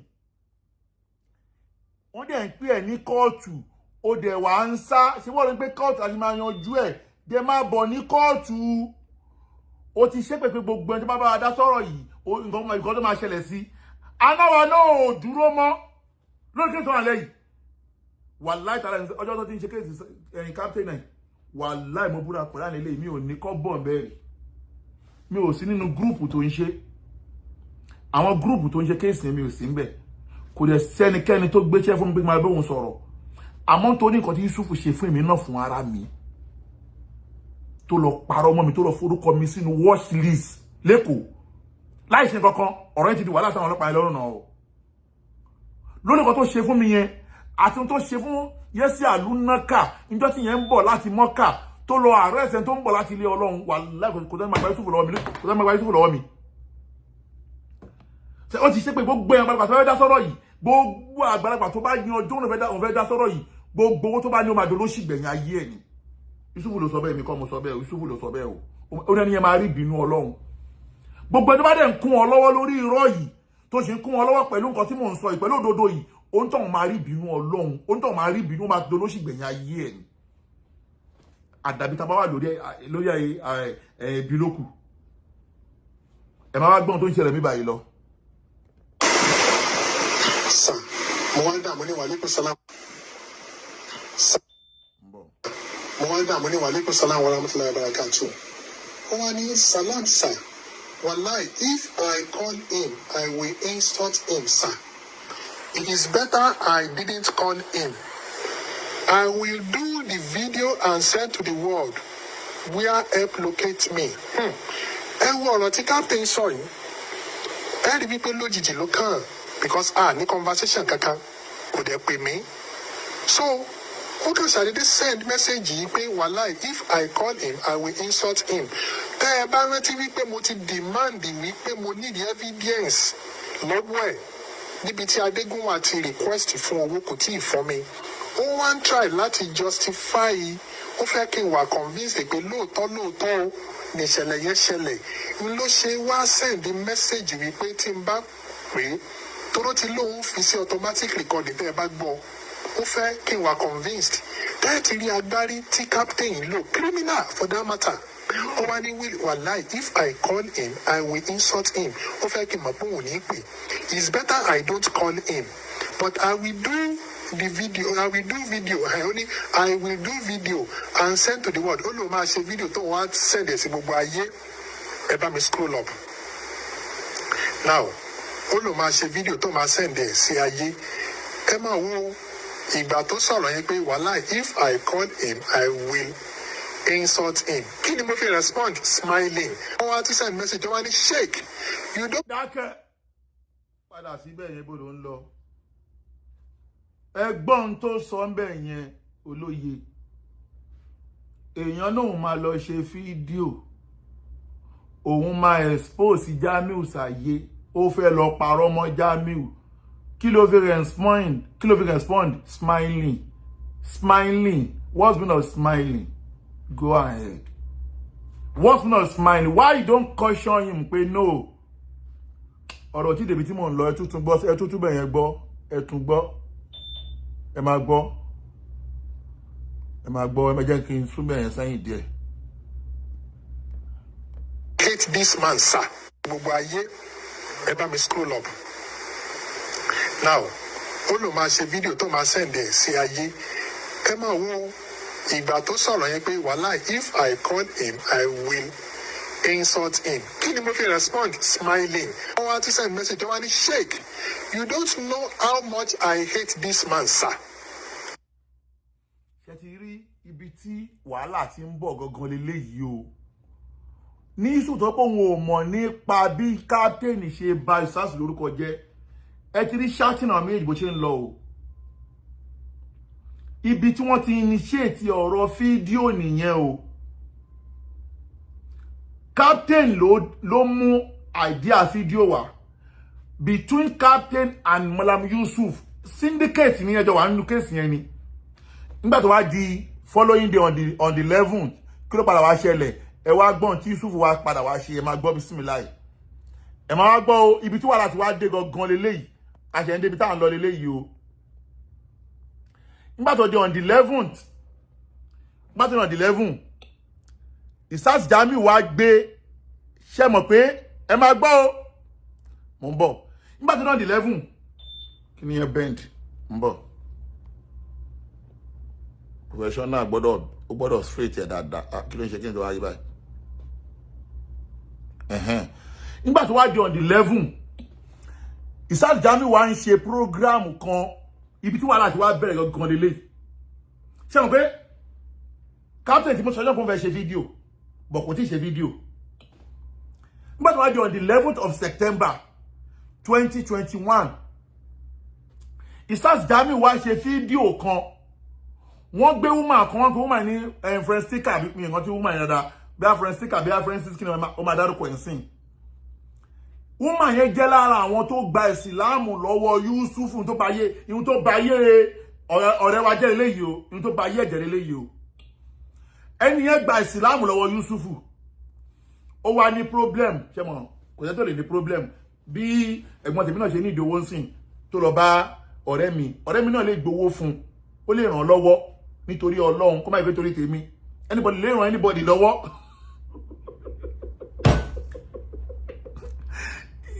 Francisca yẹn wá lọ bá Ustaz Jamiu póun ní problem ní on the 11th of September ìgbà tí Yusuf rí fídíò yẹn báyìí ó lose control ni kò rárá gbé sí mọ́ ó dàrú ni fúnra rẹ̀ báyìí ló wá send link fídíò yẹn sí captain má gbàgbé wípé captain tí ń bọ̀ yìí wípé òun fẹ́ parọ́ mọ́ Ustaz Jamiu but ó ní ìdí support Yusuf tó mọ̀ pé Yusuf àti Ustaz Jamiu ọ̀tá ni wọ́n ó dọ̀ pé problem Yusuf ní Ustaz Jamiu okay now ó wá rí Ustaz Jamiu wá ṣe program Yusuf wá send link program yẹn sí captain fúnra rẹ̀ wá ní wash ibi tó wá bẹ̀rẹ̀ sí ní wash yẹn ibẹ̀ ni captain bẹ̀rẹ̀ sí lọ comment sórí page Ustaz fún ẹ gbọ́ fún ara yín. This is all about my life, sir. Please help me. They should get me prescription drugs and injection. Inshallah, you never regret you ever help me, sir. Show me mercy for Allah's sake, sir. I have a very strong belief in you a lot, sir. Because I know as everything is possible for Allah to do. That is how it is also easy for you to do as well, sir. Salamu alaikum wa rahmatullahi wa barakatuh. Now, ẹ̀yin ọmọ ìyá mi nẹ́sì Islam, bí wọ́n ṣe ń stroke ní ìlọ ẹ̀rí mẹ́sẹ̀gì kan, this is September 11, ó yẹ bá mi sún síwájú. Ẹ wo mẹ́sẹ̀gì tó wà ní ẹ̀yìn yìí, ẹ wo mẹ́sẹ̀gì yìí, wọ́n ní emergency help Khadija Ustaz Jamiu Adegunwa Facebook. Ẹ bá mi gbé sókè sí. Ẹ rí pé tẹ́ bá wò èmi ni mo send ẹ sí captain. Stop. Ẹ rí pé tẹ́ bá wò Yusuf ló send ẹ sí captain.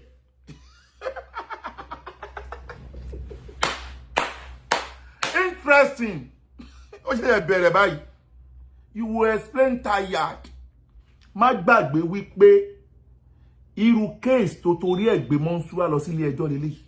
Monsura ìyàwó àbúrò ẹ̀ wípé àwọn ọ̀yá kan ṣe fídíò wọ́n sẹ̀ǹdì ẹ̀ sí Monsura ni Monsura torí ẹ̀ dèrò ẹ̀wọ̀n ló fẹ́ ràn lẹ́wọ̀n nítorí pé orí lórí péèjì àwa náà ló pa ọlọ́mọ apá wàrà náà ìyá yẹn ìhun tó bá jọun la fi ń wéhun náà ó ti kọ́ wa ní case náà ó ti jẹ́ ká mọ̀ bọ́ yín ṣe case pé bí èèyàn bá lè send link fídíò sí yàn kan tẹ́ni bá fi lè sọ̀rọ̀ lórí ọ̀rọ̀ yẹn ẹni tó send àtẹni tó ṣe náà jọ máa dáràn ìwọ ló kọ́ wa ní case náà wáyìí ìwọ ló train gbogbo wa náà ẹ tuntun gbọ́ lẹ́nu ẹ̀ náà ẹ tuntun gbọ́ eré kọ́ náà. mo wá kọ Ustaz Jamiu Adegunwa Facebook ẹ bá mi gbé sókè sí ẹ rí i pé tẹ bá wò èmi ni mo send ẹ sí captain good mo wá kọ kíní kan síbẹ̀ mo ní please watch Allah Akbar ẹ bá mi scroll ẹ sókè please watch now ṣe rí ìgbà tí mo send fídíò yìí sí captain ǹjẹ́ ẹ mọ ìdí tí mo fi send fídíò yìí ohun tí mo fi send fídíò ni pé àmì tí mo fi send link yìí màá sọ tó wà ní link yẹn wọ́n bá mi dá padà ìsàlẹ̀ captain wa make response kí ni response yẹn after tó wo link yìí tán á padà sórí ẹ̀ ó ní sir can you give me go ahead to go against this man sir many people never know him ẹ bá mi gbé sókè he is a fraudster they don't like publish me again to me but what is this allow me to expose this man to the world sir I know it's a planned work wallahi if not because of my condition sir and where I am now sir wallahi I will do video now ó wá kọ sí kíní kan síbẹ̀ ó ní Jamiu Adegunwa ó lè ẹ bá mi gbé síwájú ẹ̀sùn mọ́kè Jamiu Adegunwa ó lè now. ọ̀rọ̀ ń bọ̀ eégún alárí ọ̀rọ̀ ń bọ̀ eégún alárí.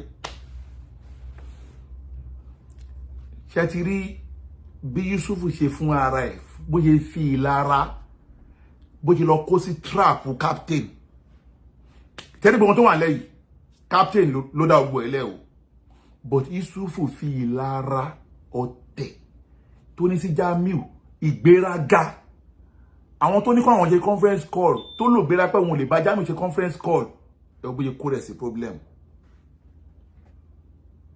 ẹ ò bí yẹn ṣe ń ṣe òun tó wá send link sí ẹ ò bí yẹn ṣe ń fọpọlọ ẹ ṣeré ẹ bá gbọ́n tó ti sọ ẹ máa gbọ́ ọ bismillah. mo wá ń bọ̀ ẹ gbọ́ ọ́díò yìí.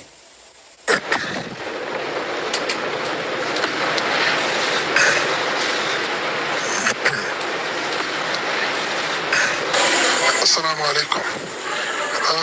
Mo ṣe ń délé ń sìn ni ó ti rẹ̀ mí ṣùgbọ́n embarrassment tí mo rí ẹ rí lára àwọn nǹkan tí mo sọ fún yín náà ni mo fẹ́ kẹ́ rí àwọn èèyàn tí ó ń béèrè request pọ̀ nínú wọn ni obìnrin tí ẹ rí táwọn Jamiu tó gbé wáyé torí pé mọ̀ pé obìnrin yẹn true wa náà fi embrace Islam so ìdí nìyẹn tó ṣe màmá ṣe nǹkan tó ṣe yẹn Abdulhakeem ìyẹn tí kúrò ní wákàtí wọ́n ti jọ plan ìyẹn wá pè síbẹ̀ ó pè sí orí programu yẹn láti gbogbo nǹkan tó sọ nípa mi pé ànírànlọ́wọ́ tá à ń ṣe fún wọn àmọ́ bí nǹkan ṣe pọ̀ sí so a fẹ́ lágbára Ọlọ́run wọ́n máa ṣe program kan lórí ẹ̀ nìkan tí lóun máa ṣe program kan lórí ẹ̀ mo yí ọgbọ́n ló ẹni yẹn sọ fún mi so wọ́n tẹ. ẹ tí wọ́n Yusuf bó ṣe ń play game lálẹ́ September 11 yìí tí Yusuf tí Ustaz Jamiu gbé nìyẹn wá Yusuf ó ti sọ fún Akeem oníyàwó mẹ́ta pé kó jáde Akeem oníyàwó mẹ́ta lẹ́nìkan tó lóun yọ gbọ́ yẹn o inú studio ẹ̀ náà lò program tí Akeem ṣe ń jọ yẹn gangan inú studio Yusuf ló ti ṣe àti bọ̀ tí wọ́n ní rọ́ọ̀ ní dáa ẹni sùúrù gbogbo tí mò ń sọ yìí tẹ́lẹ̀ mi máa wí sí a ní kíní ni èwo ni mo frame ń bẹ̀ ibi tí wà láti bẹ̀rẹ̀ lélẹ̀ ìmọ̀ wá play fídíò yẹn sìn o mà tó round up nsìn yẹn máa gbọ́ lọ. ọmọ tí wọ́n á ṣe program kan lórí ẹ̀ lálẹ́ bí mo ṣe ń gbọ́ ẹnìkan pè ó ti dà mo dẹ̀ ti make a move láti jẹ́ ká realize gbogbo owó tó kù yẹn inshallah á dẹ̀ rí lágbára lọ. ṣé ẹgbẹ́ wọn tí Yusuf sọ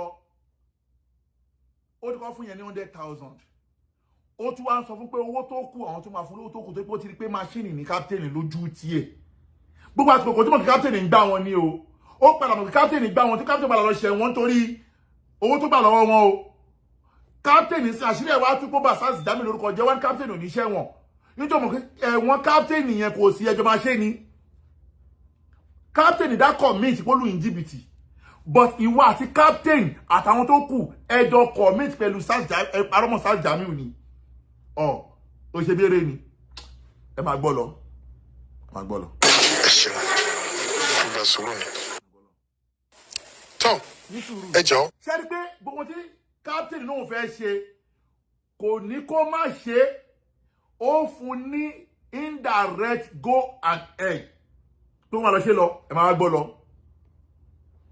lọ. ẹ bá mi scroll up mo fẹ́ padà wá sọ ìtú tó ṣẹlẹ̀ níbi link tí mo send yẹn tó wá mú máàní yìí captain tó fi bẹ̀rẹ̀ sí sọ̀rọ̀ ẹ bá mi gbé link yẹn wá now so this September 11 ẹ rí i pé tẹ́ bá wo déètì náà là ń bá lọ yìí emergency help Khadija Ustaz Jamiu Adegunwa emergency help Khadijat John's daughter by donating the sum of 600,000 naira, blah, blah, blah. That is the link. Now, ẹ jẹ́ ká wá click link yìí. Ẹ wo into one bed. Ẹ bá mi gbé wá. Now, ẹ wo into fẹ́ gbé wá o náà ni screenshot láti program tí wọ́n ṣe lórí emergency fún John Khadijat.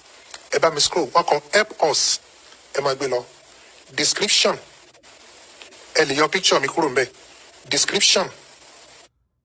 ẹ máa wọn tó fi ràn wá yìí o ẹ má gbàgbé tó ẹlòmíì Ọlọ́run fún lẹ́bùn làákàyè ṣe hàn pé líǹkì tó sẹ́ndì sí captain wọ́n ran madam Adija yẹn lọ́wọ́ líǹkì yẹn ló wá fẹ́ ṣò fún wa yìí o ibẹ̀ ni captain ti kọ́kọ́ lọ bẹ̀rẹ̀ sí ní insult Ustaz publicly gbogbo táwọn ṣe tẹ́lẹ̀ wọ́n ṣe ní secret ni láàrin Yusuf àti captain but nísìn captain wá fẹ́ bọ́ta ó fẹ́ bẹ̀rẹ̀ sí ní defame embarrass insult Ustaz Jamiu publicly ìbẹ̀rẹ̀ ti bẹ̀rẹ̀ báyìí ta ló fún ní link oh my god ta ló fún ní link ẹ máa gbọ́ lọ.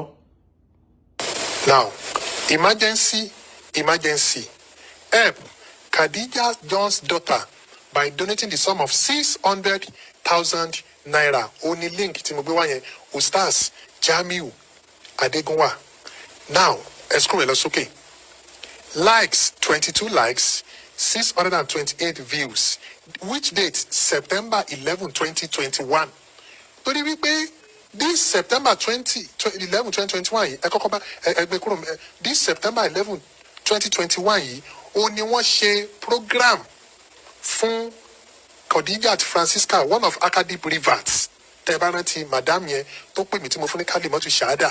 Ẹ dẹ̀ rí wípé ọ̀rọ̀ Francisca mo send ẹ̀ sí captain kó gbọ́ kó wò kó rí nǹkan tí ń ṣẹlẹ̀ lórí àwọn tá a ṣèrànlọ́wọ́ fún àti ntí Abdulhakeem ń sọ ń ló jẹ́ kí captain wa máa bínú nǹkan kan ntí Allahu Akbar adúpẹ́ fún Ọlọ́run.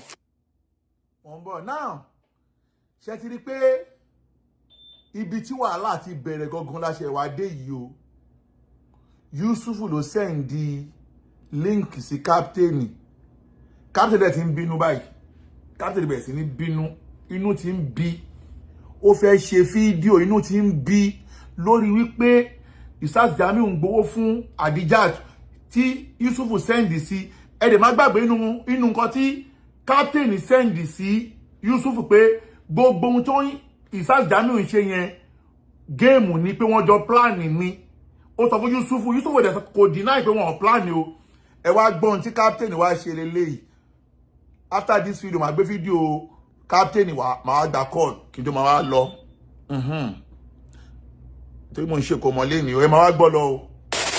mo fẹ́ kẹ́ ẹ mọ̀ wípé gbogbo ọ̀rọ̀ tí captain send sí mi tó kọjá mi ò lè yẹn kì í ṣe mi nìkan ló send ẹ̀ sí níbi tí Adegunwa ti ń ṣe program lórí platform ẹ̀ Jamiu captain send the message ẹ wò ẹ jẹ́ ká gbé wá yes. farabalẹ̀ ẹ̀rọ yẹ kí n kú ẹ ní gbàjú ni àbí kí ló ń ṣe ẹ máa treat ẹ bí gbé ẹ ń gbàjú kí ló kàn mí. o fẹ́ máa divert máa ìjà ọ̀nà gbàbọ̀ mí. ìwọ ló send líǹkì sí yàn ó wá ní kó lọ wò kí ni kó lọ wò fún lẹ́yìn tó ti ń sọ fún ẹ tẹ́lẹ̀ wípé Ustaz Jamiu ní kó lọ mú 25,000 wá. ó wá send líǹkì sí ó wá lọ ń comment sílẹ̀ ó wá ń pìtẹ́ mi pé ìmú tí captain ṣe yẹn ó mọ̀ ń pa ẹ̀. ọ̀gbẹ́ni kí ló ń ṣe ẹ́ náà òdẹ rọra ọmọ bọ́ọ̀gù kó ń bẹ́ẹ̀ náà àwọn oúnjẹ má gà náà àwọn akádìbò ló máa lò yẹn fún náà ìgboro làwa kó ń bẹ́ẹ̀ ìwọ ló ní kó lọ ṣe ẹ máa gbọ́ lọ jàre ọmọ ẹ tún sẹ́yìn jàre àwa.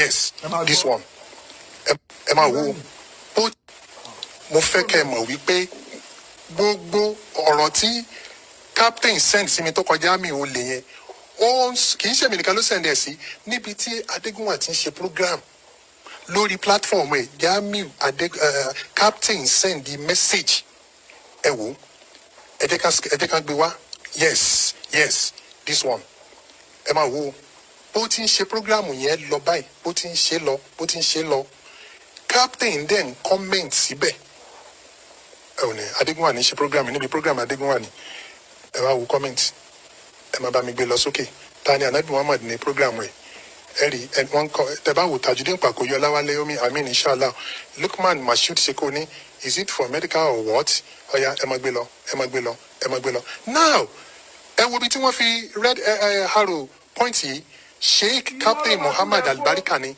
ó wá send síbẹ̀ ó ní swear to Allah you didn't request for 25,000 naira from me kábíyèsí Ọlọ́run.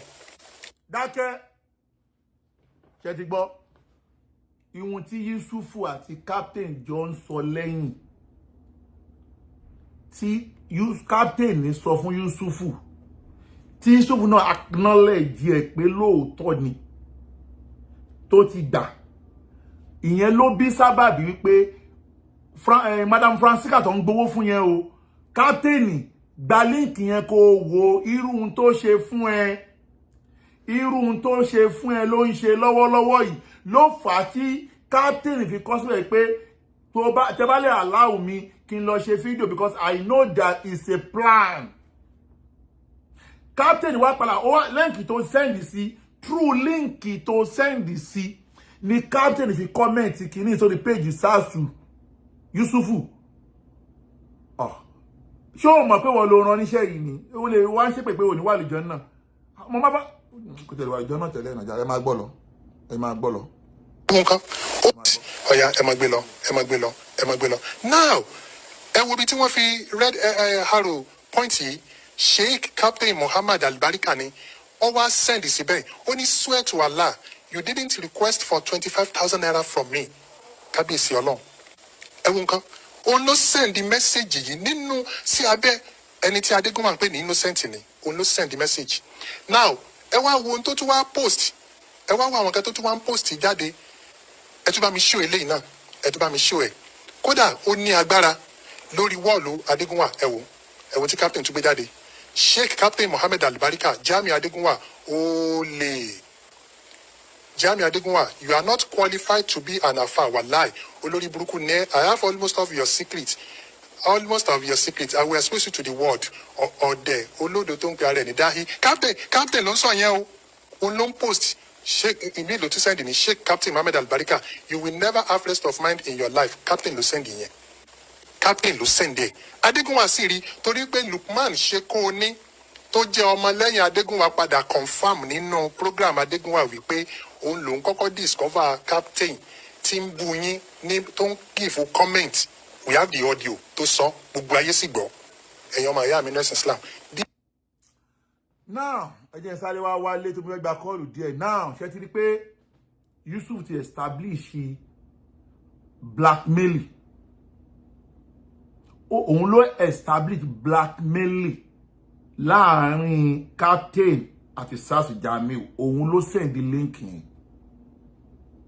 Ọjọ́ tí captain comment yẹn ọmọ Ustaz Jamiu gan pé lóòótọ́ yẹn tó ń pè ní Lukman àbí kí ló pè ń sìn tó pè wọlé mo ní fídíò yẹn lọ́wọ́ torí mi fẹ́ lọ bẹ̀rẹ̀ lẹ́yìn tó pè wọlé tó bá captain sọ̀rọ̀ lẹ́yìn ìgbà yẹn tí captain ti wá establish bẹ̀rẹ̀ sí ní Ustaz Jamiu ẹnìwọ̀n kan tí ń sọ̀rọ̀ fídíò captain wá lọ studio ó wá ṣe fídíò jáde. This is the video that caused problem. Where is the video? This is the video. Bismillah. This is the video. Mo rí comment yan kan ní pé ṣebí captain lo 29 kini days lọ́dọ̀ Ustaz Jamiu ìwọ tó kọ̀rọ̀ yẹn òpònú ni ẹ́. Chodiri àkọ́kọ́ ńbẹ̀ ni pé in Ọlọ́run nìkan ni akamole akimina. Ó dẹ̀ mọ̀ bó ṣe ń ṣe gbogbo nǹkan ẹ̀. Nítorí pé Ọlọ́run fẹ́ tú àṣírí Yusufu ló ṣe ní kí captain rìn àgbàràgbà kọ́kọ́ lọ sọ́dọ̀ Ustaz Jamiu.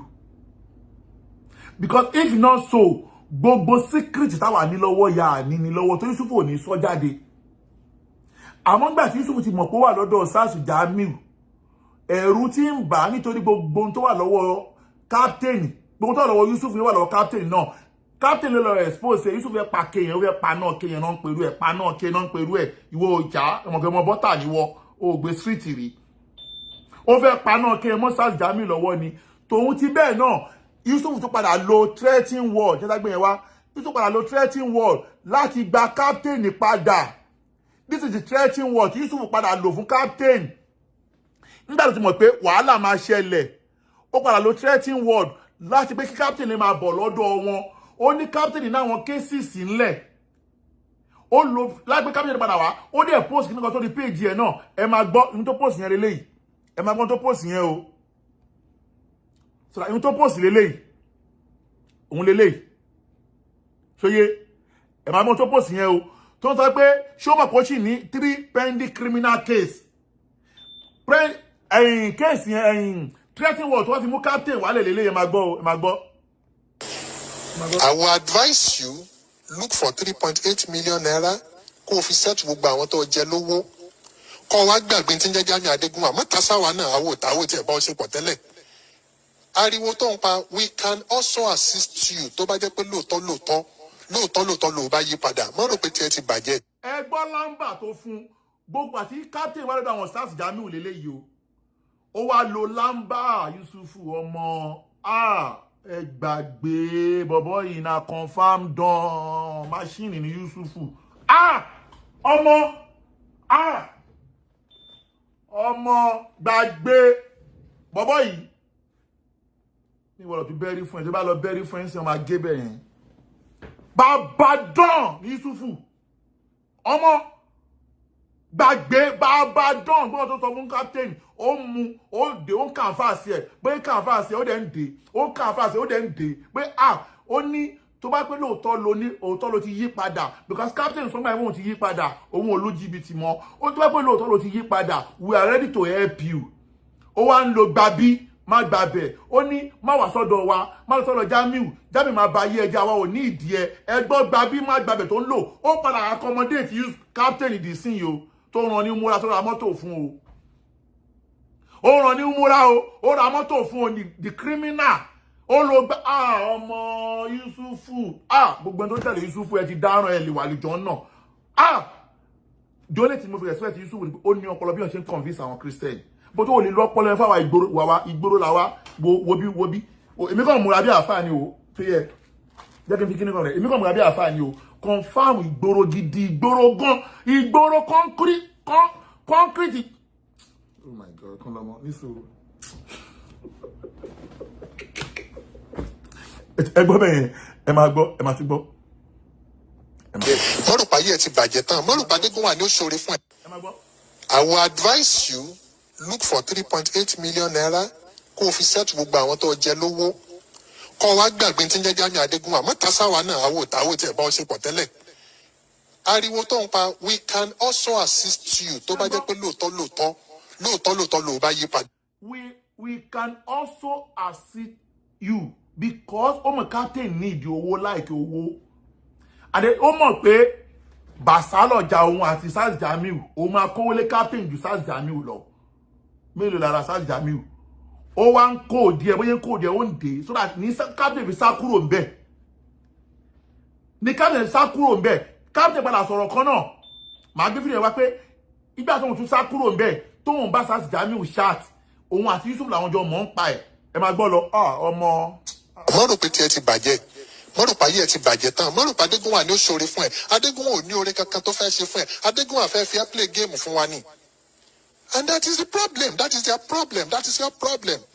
If you are not careful enough, Captain, Adegunwa will plunge you into another prison.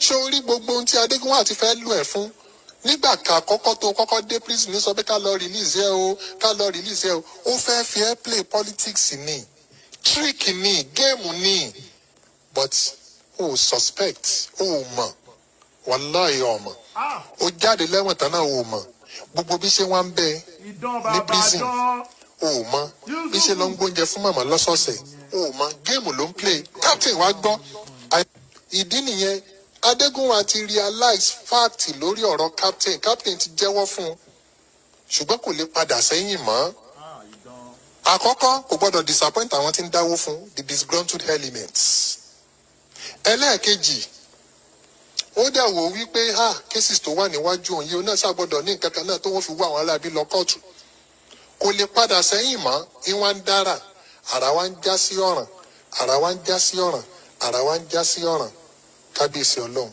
ṣẹ́rí Jamiu Adegunwa ní ìṣòro kan as at the time tó ti realize fact tó ti realize òdodo kò lè padà mọ́ kì í lè retrieve back mọ́ gbogbo issues lórí ọ̀rọ̀ kájájá ni òun gan ti rí fact kò lè padà mọ́ lórí ọ̀rọ̀ pé Jésù ń padà bọ̀ ó ti rí fact kò lè padà mọ́ yes Adonaka you will again face another wrath of the law pẹ̀lú ògo tọ́lọ́run kéèsì àwọn eléégún tẹ́lẹ̀ originally wọ́n ti yanjú ẹ̀ lọ́wọ́ àwọn eléégún tí a.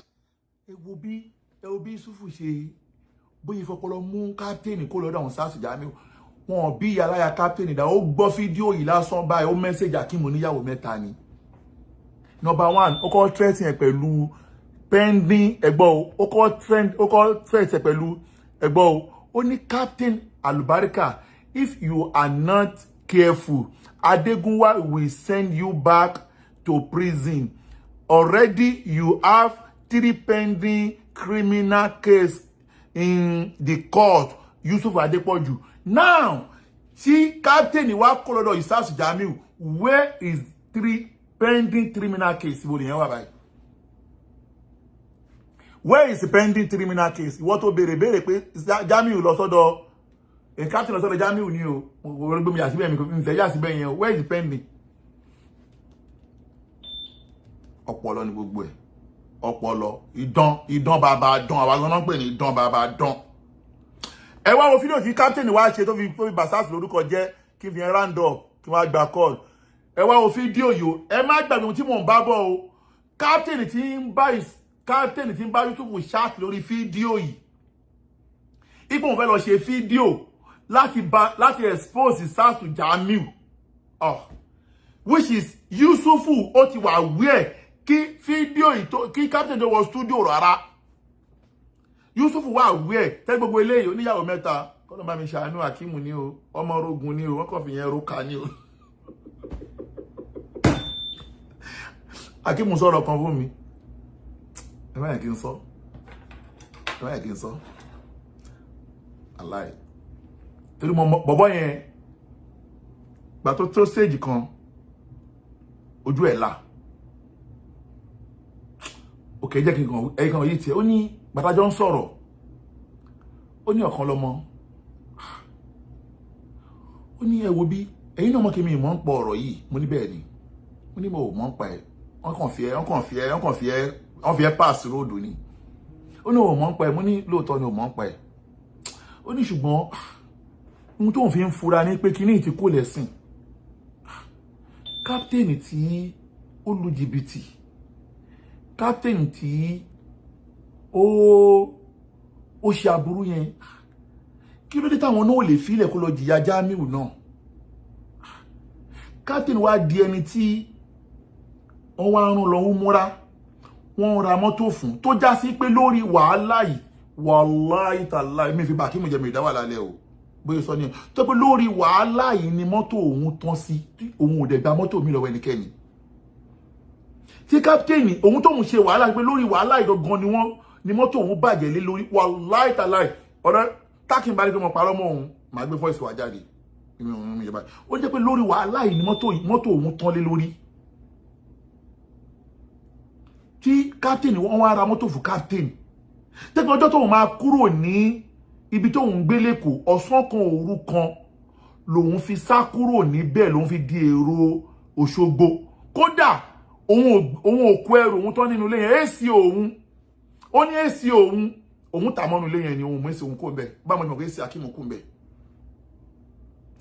báwo mo ṣe mọ̀ pé èsì Akeem kú nínú ilé yẹn kò mú èsì ẹ̀ kó ń bẹ̀ tó padà rí òdodo ṣùgbọ́n tó ní pé Akeem ń bẹ̀rù pé láwọn àsìkò kan wàhálà ṣe láyàn àti Yusufu but ẹ̀rù ń bà pé tóun bá fi Yusufu lẹ̀ kóun má lọ dájẹ ìyà yẹn torí pé ó ti rí géèmù tí Yusufu gbá fóun nígbà tó máa lọ yọ fáìlì tó máa lọ yọ orúkọ gbogbo wọn kúrò ní fáìlì ní Zone 11 wọ́n fi statement Akeem nìkan lẹ̀ sínú fáìlì yẹn wọ́n fẹ́ ká Akeem nìkan lọ dá jìyà yẹn ni kò ṣe ní choice tó ti padà síbẹ̀ but èmi sọ fún Akeem oníyàwó mẹ́ta pé Ọlọ́run lè lò mí fún láti má jẹ nínú ìyà wà láìtàlá mi búra pẹ̀lú tó nà mí mi mo búra Ọlọ́run lè lò mí fún Akeem láti má jẹ nínú ẹ̀ tó pé mo mọ̀ pé wọ́n lo Akeem ni wọ́n fa Akeem ṣanwọ́ ni wọ́n lò ní wọ́n fi pass road ni ṣé gbogbo conversation wọn Akeem ò tí mọ̀ náà but yìí tí ó fi kó bá Akeem ni pé Akeem ló kọ́kọ́ gbé ọ̀rọ̀ yẹn wá sórí mídíà gbogbo fídíò yìí orí péjì Akeem ló ti kọ́kọ́ létà ló padà wájá lórí péjì Akeem ló kọ́kọ́ sọ ọ̀pọ̀lọpọ̀ ọ̀rọ̀ jáde wọ́n fẹ́ Akeem pass ni gbogbo fídíò tí Akeem náà ṣe máa inú studio Yusuf ló ti ń ṣe wọ́n jọ ń ṣe báyìí ni Yusuf ló ń direct ẹ̀ òun ló ń present Yusuf ni director báwo mo ṣe mọ gbogbo ẹ̀ ẹgbọ́n wọn tí captain sọjà ẹ máa wá gbọ́n wọn tí captain ló bẹ ìbàṣà Jamiu Loruko jẹ́ kíyàn máa wá sọ ọ̀rọ̀ báyìí láti máa pa irọ́ mọ́yàn kó dẹ̀ máa lo bó ṣe ń lò yìí kí báwo èèyàn ṣe ní believe ẹgbẹ́ wọn tí captain sọ bismillah. kì í mi yìí ṣe froster àbí mi yìí ṣe àwọn tí wọ́n fẹ́ gbá society àwọn ní lójú lórí pé kò sí nǹkan kan tí ń ṣe mí ń jẹ́ kó yé mi pé mẹ́ni àwọn èèyàn náà ti purọ́ gbowó báwọn lọ́wọ́ àwọn àmọ́ kọ́kọ́ àwọn ò lè fi balẹ̀ lórí ẹ̀ gbogbo ń dáwọn bàárà yìí sí fún mi ẹni kó búra síwájú Ọlọ́run pé kò rí bẹ́ẹ̀. Jamiu Adegunwa ittaqillaha haythu ma kunta bẹ̀rù Ọlọ́run fa kò sì bẹ̀rù ọjọ́ tí ó kù ìwọ nìkan tó pàdé Ọlọ́run ọba lẹ́sẹ̀ ògbèjì kò sí nǹkan kan tẹ́mi fẹ́ fi kí n bọ́ lóko jẹ́ sí wallahi al-azim akisamtu bi rabbil Kaaba kò sí nǹkan kan tó dà fún mi torí mo mọ ìjìyà mo sì mọ punishment tí ń bẹ ń bi kéèyàn bá yàn lóko jẹ́ kéèyàn ojú kò ń téèyàn ò ṣe kéèyàn ojú kò ẹ̀ mọ́ yàn àmọ́ jáde tábí mo ti jáde yìí this is my identity kò sí nǹkan kan tí mo fẹ́ fi ṣe ana la akhafukum wallahi al-azim èmi ò bẹ̀rù tí ó tọ́pá wò ó lè tẹ̀yìn ẹ̀ jáde because èmi wà lórí òdodo wallahi al-azim.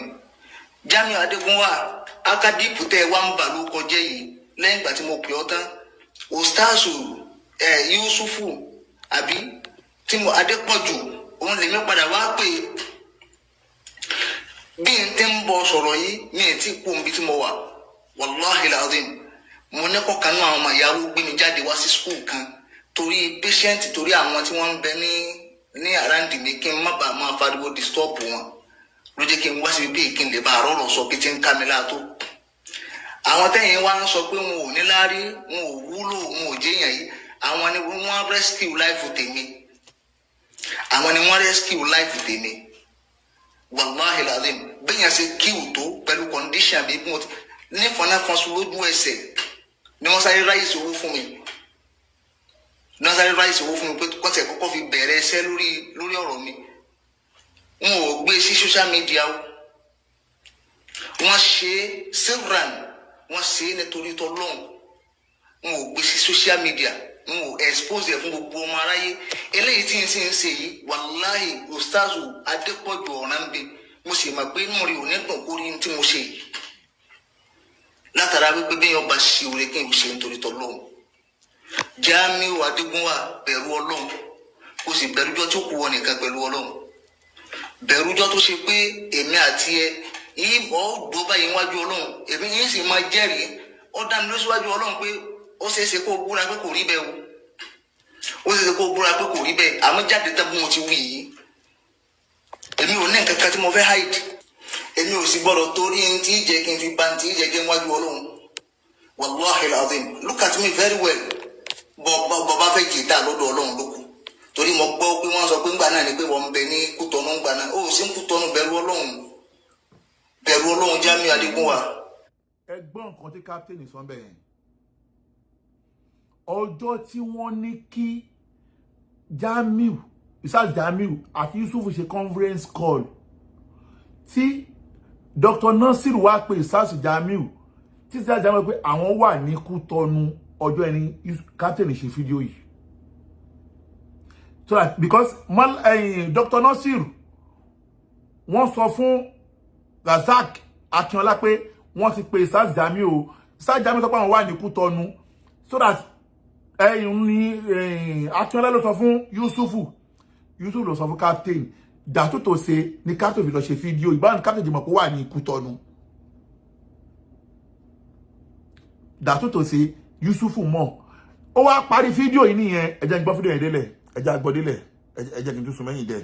wàláhì ó di ẹ ìbọ̀ dó báyìí wájú Ọlọ́run èmi yìí sì máa jẹ́rìí ó dá mi lóṣùwájú Ọlọ́run pé ó ṣeéṣe kó búra pé kò rí bẹ́ẹ̀ o ó ṣeéṣe kó búra pé kò rí bẹ́ẹ̀ àmọ́ jáde tán bí mo ti wí yìí èmi ò ní nǹkan kan tí mo fẹ́ hide èmi ò sì gbọ́dọ̀ torí ní tí jẹ́ kí n fi ba tí jẹ́ kí n wájú Ọlọ́run wallahi alazim look at me very well bọ́ba fẹ́ jìtá lọ́dọ̀ Ọlọ́run lókun torí mo gbọ́ pé wọ́n sọ pé ńgbà náà ni pé wọ́n ń bẹ ní Kútọ́nù ńgbà náà ó sì ń Kútọ́nù bẹ̀rù Ọlọ́run Jamiu Adegunwa wallahi ó dìmáàndì fún 25,000 naira lọ́wọ́ mi tòun ti bí ara ti ń ní mí tó tí mo yọ fúnra lọ́wọ́ àbó ti gbàgbé ni tọ́ba yẹ kó bá wá dán ọ lójú bẹ́ẹ̀ ẹ jẹ́ ká lọ sí nitel ká lọ sí bí ọ̀dọ̀ àwọn akíni wọn pè gbogbo kóòtù rìsífù this month gbogbo kóòtù rìsífù this month àti èyí tó ní náà rìsífù ká bá wa gbé jáde báyìí ká bá wa gbé jáde tọ́ba yẹ pé kò bá rí bẹ́ẹ̀ gbogbo ẹ̀rọ kún sẹ́fù tọ́ba yẹ pé kò rí bẹ́ẹ̀ wà bẹ́ẹ̀ ni wà bẹ́ẹ̀ ní kàlá tàpé tí mo wí mo bá fi parọ́ mọ́ ni bẹ́ẹ̀ ni wà bẹ́ẹ̀ ní kàlá. ẹni kí Jamiu Adegunwa kó jáde tá kó wá fi Ọlọ́run ọba kó fi búra kó sì fi Al-Qur'an Karim tó lóun gbàgbọ́ kó fi búra. ẹ wo bí captain ṣe bó ṣe frame fídíò yẹn ìgbà tó wá parí fídíò yìí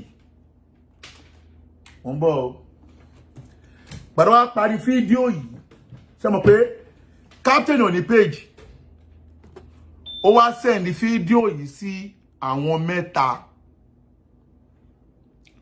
ló send fídíò yìí sí ẹ má bẹ̀rẹ̀ ìtẹ́wà lórí TikTok o ẹ padà sórí Facebook ó wá send fídíò yẹn sí àwọn mẹ́ta ó send ẹ̀ sí oníyàwó mẹ́ta ó send ẹ̀ sí Rasaki Akínọlá ó dẹ̀ send ẹ̀ sí Yusuf proof yẹn náà máa gbé wá ìjọ mẹ́jọ àwọn mẹ́ta tó send ẹ̀ sí máa gbé proof ẹ̀ wá ní ọjọ́ mẹ́jọ pẹ̀lú ògo lọ́dọ̀ Ọlọ́run ibi tí káàmì sọ pé àwọn mẹ́ta lòún send fídíò yẹn sí látọ̀dọ̀ Yusuf fún ara ẹ̀ máa gbé yẹn wájọ́ mẹ́jọ so that